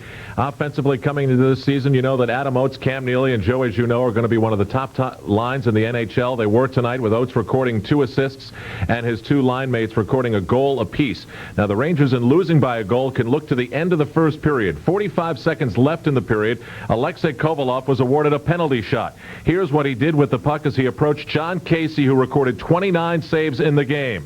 Casey stuck his leg out. Kovalov lost his footing. The puck went away, and he was not able to score. The Delta Airlines player of the game, John Casey, recording 29 saves as the Boston Bruins win tonight at Madison Square Garden by the score of 4-3. One of the things that the Rangers want to do is rebuild their confidence at home early on. Well, they lost a step in that direction tonight. Let's hear the latest from Bob Page, who's at the MSG Sports Desk. Al, all over at the Garden, but just beginning for the Islanders at Calgary. The Isles having to play tonight without Derek King, who's away at the funeral of his mother, and without the injured Pierre Turgeon. They trail the Flames 1-0 in the opening period. Terran Fleury scored a power play goal from Nieuwendyk at the 14:03 mark. The other 2 openers in the league tonight, Pittsburgh, Philadelphia at the Spectrum. Flyers hanging on 4-3. A goal by Dmitry Yushkevich at 7:47 of the third put them ahead of the Penguins. And Detroit now trails Dallas 4-2 in the Stars' debut into Texas City. Neil Broughton has 2 goals in that one. Fedorov and Yzerman have the Detroit goals. The American League Championship Series underway tonight. The Jays are leading the White Sox in Chicago 5-3 as they play in the 6th inning. Toronto was down 3-2, then scored 3 times in the 5th. A 2-run double by John Olerud and an RBI single by Paul Molitor to score Olerud. Coming up on our full 15-minute show tonight at 11 o'clock, we'll hear from Jets coach Bruce Coslett, and much more. We'll return to the Rangers right after this. The Rangers are at the Garden to take on the Tampa Bay Lightning after Sports Desk and Game Night, Thursday at 7, here on MSG Network. Who provides the fastest score updates? The Daily News, the Post, or the Times with once-a-day updates? No! WFAN with updates only every 20 minutes? No! The winner is Sports Phone! Sports Phone, 976-1313. NFL and college football updates every 2 minutes. The fastest football updates, just 36 cents. If you're bald or just thinning, here's something really new. These men have BioExcel's hair rooting system, and they look great. Hair rooting, a breakthrough in hair replacement technology, is a unique non-surgical insertion process. It gives you hair the way hair grows. Guaranteed. Call BioExcel right now, 1-800-652-0300 for a free demonstration, or call to receive our Thinning Hair Handbook free. Hair rooting, the way hair grows.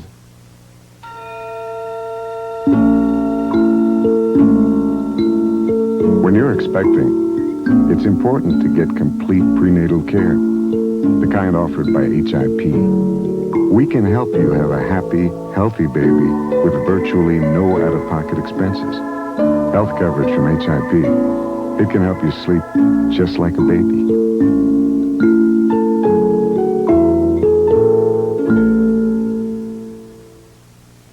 For New York 1, Nancy Liu. That day, I was in the Bronx at Bronx Municipal Hospital, and I saw the tiniest babies I'd ever seen. And these babies were the size of my hand.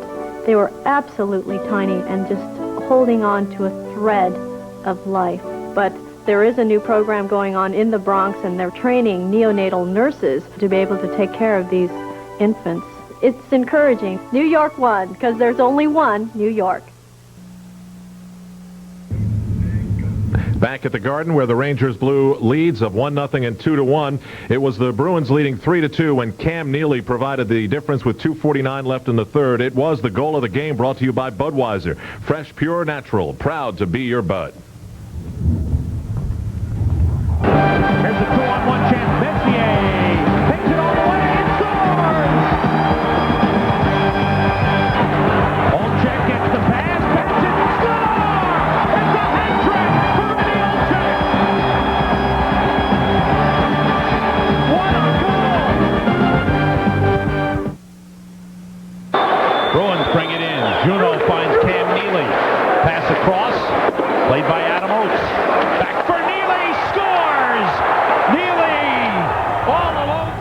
That made it 4-2. Alexei Kovalov scored with 45 seconds to go. That's all the Rangers could do as the Bruins win Game 1 of this 84-game schedule, 4-3. All guests on MSG receive a Bulova watch. Bulova, make every minute count with timeless elegance and precision design. The Marine Star Collection from Bulova. Well, the Rangers will have to live with this one for 48 hours. Back at the Garden Thursday when they take on the Tampa Bay Lightning. As always, Rangers Game Night begins our coverage here on MSG at 7 o'clock. Coming up next on MSG, it is Coors Light Sports Forum. That'll be followed by Bob Page's full report from the MSG Sports Desk at 11. For Sam Rosen, John Davidson, I'm Al Trautwig saying goodnight, where Mike Keenan's era began with a 4-3 loss at Madison Square Garden in New York.